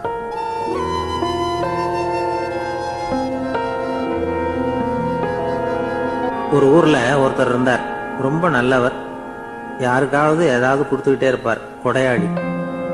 தினமும் யாராவது ஒருத்தருக்கு ஏதாவது கொடுக்கலன்னா அவருக்கு தூக்கம் வராது, அப்படி ஒரு பழக்கம். அது மட்டும் இல்ல, அவர் கொடுக்கறது அடுத்தவங்களுக்கு தெரியாது, அவ்வளவு ரகசியமா அதை கொடுப்பார். வலது கை கொடுக்கறது இடது கைக்கு தெரியக்கூடாதுன்னு சொல்லுவாங்கல்ல, அது மாதிரி அவர். ஒரு நாள் ராத்திரி அவர் ஏற்கனவே தயாரா கட்டி வச்சிருந்த பணம் முடிச்ச கையில் எடுத்துக்கிட்டு வீட்டை விட்டு வெளியில வந்தார். தெருவில் இறங்கி நடந்தார். இன்னைக்கு யாருக்கு தர்மம் செய்யறது அப்படின்னு யோசனை பண்ணிட்டு இருட்டில் நடந்து வந்துகிட்டு இருக்கிறார். யாரோ ஒருத்தர் எதிரில் வர்றது மாதிரி தெரிஞ்சுது. உடனே அவர் கிட்ட போனார். தன்கிட்ட இருந்த பணம் முடிச்ச அவசரமா அவர் கையில திணிச்சுட்டு திரும்பி வந்துட்டார். அப்பாடா, ஒரு வழியா யாருக்கும் தெரியாம இன்னைக்கு தர்மம் பண்ணியாச்சு அப்படிங்கிற மகிழ்ச்சி, மன நிறைவு அவர் முகத்துல. நிம்மதியா தூங்கினார். அப்புறம் எழுந்திரிச்சார். மறுநாள் காலையில ஊரு பூரா ஒரே பேச்சு. என்ன பேச்சுன்னா, நேத்து ராத்திரி ஒரு திருடன் கையில யாரோ பணத்தை கொடுத்துட்டு போயிருக்கிறாங்க அப்படின்னு எல்லாரும் பேசிட்டு இருக்கிறாங்க. இதை கேள்விப்பட்டதும் அந்த பெரியவருக்கு ரொம்ப வருத்தமா போச்சு. அடடா, போயும் ஒரு திருடனுக்கா உதவி பண்ணிருக்கிறோம், பிரயோஜனம் இல்லாம போட்டுதே அப்படின்னு நினைச்சார். சரி, இன்னைக்கு யாருக்காவது உதவி பண்ணணும் அப்படின்னு முடிவு பண்ணினார். ராத்திரி நேரம் வந்தது. இவர் வழக்கம் போல தெருவில் இறங்கி நடந்தார். கையில பணம் முடிச்சு. எதிரில் ஒரு பொன் உருவம் மங்கலா தெரிஞ்சது. இவர் உடனே அந்த பெண் கிட்ட பணத்தை கொடுத்துட்டு திருப்தியா திரும்பி வந்துட்டார். மறுநாள் காலையில ஊரு பூரா என்ன பேசிக்கிட்டாங்க தெரியுமா? நேத்து ராத்திரி நெறி தவறி நடக்கிற ஒரு பெண்ணின் கையில யாரோ பணத்தை வச்சுட்டு போயிருக்கிறாங்க அப்படின்னு எல்லாரும் பேசிக்கிறாங்க. அடடா, இன்னைக்கும் தவறுதலா நடந்து போச்சு அப்படின்னு ஒரு வருத்தப்பட்டார். இருக்கட்டும், இன்னைக்கும் ஏதாவது தர்மம் பண்ணுவோம் அப்படின்னு நினைச்சுக்கிட்டாரு. 3வது நாள் ராத்திரியும் புறப்பட்டார். இப்பவும் எதிரில் ஒருத்தர் வந்தார். இவர் பணத்தை கொடுத்தார், திரும்பி வந்துட்டார். மறுநாள் மக்கள் என்ன பேசிக்கிட்டாங்கன்னா, நேத்து ராத்திரி ஒரு செல்வந்தர் கையில யாரோ பணத்தை கொடுத்துட்டு போயிருக்கிறாங்க அப்படின்னு பேசிக்கிட்டாங்களாம். அவருக்கு ரொம்ப வருத்தமா போயிட்டுது. என்ன இது, தினம் இப்படி ஆகிட்டு இருக்குதே அப்படின்னு நினைச்சுக்கிட்டே படுத்து தூங்கினார். அன்னைக்கு ராத்திரி ஒரு கனவு. அந்த கனவுல இறைவன் வந்து சொன்னாராம், இதோ பாருப்பா, நீ கொடுத்த தர்மம் வீணா போயிடல. உன்கிட்ட பணம் வாங்கின அந்த திருடன் திருந்திட்டான், அந்த பொண்ணும் திருந்திட்டா, அந்த செல்வந்தனும் கொடையாளி ஆயிட்டான், எல்லாருக்கும் உதவி பண்ண ஆரம்பிச்சுட்டான் அப்படின்னு சொன்னாராம். இந்த கதையை சொன்னவர் யாருன்னா நபிகள் நாயகம். இதுல உள்ள கருத்து என்னன்னா, நல்ல மனசோட தர்மம் பண்ணுனா அது வீணா போறதில்லை. இன்னொரு கருத்து, தர்மம் வந்து தன்னை மட்டுமல்ல அடுத்தவங்களையும் தீமையிலிருந்து காப்பாற்றும். இதுதான் நாம புரிஞ்சுக்க வேண்டியது. இந்த காலத்திலயும் இது மாதிரி சில சம்பவங்கள் நடக்கிறது உண்டு. ஒரு பெரியவர் இருட்டுல நடந்து வந்துகிட்டு இருந்தாரு. எதிரில் வந்த ஒருத்தன் வலு கட்டாயமா அவர் கையை பிடிச்சி ஒரு பண முடிப்பை கொடுத்து வச்சுக்க சொல்லிவிட்டு விலகி போட்டான். பெரியவருக்கு ஆச்சரியம். இந்த காலத்திலயும் இப்படி வலது கை கொடுக்கறது இடது கைக்கு தெரியக்கூடாதுன்னு நினைக்கிற கொடையாளிகள் உண்டு போல இருக்கு அப்படின்னு யோசனை பண்ணிக்கிட்டே நடந்தார். கொஞ்ச தூரம் போயிருப்பாரு. அதுக்குள்ள அதே ஆள் திரும்பி வந்தான். கொடுத்த பண முடிப்பை திருப்பி கொடுங்க அப்படின்னு கேட்டு வாங்கிட்டான். இவருக்கு ஒன்றும் புரியல. ஏன் இப்படி பண்றேன்னார். அது ஒண்ணும் இல்லைங்க, கொஞ்ச நேரம் இதை உங்ககிட்ட கொடுத்து வச்சிருந்தேன், அவ்வளவுதான் அப்படின்னா. ஏன்னு கேட்டார். என்னை பின்னாடி போலீஸ் தேடிக்கிட்டு வந்துகிட்டு இருக்குது, அதுதான் அப்படி பண்ணேன். இப்போ போயிட்டுது, இனிமே ஒன்றும் பயம் இல்லை அப்படின்னு சொல்லிவிட்டு அவன் பாட்டுக்கு நடந்து போறான்.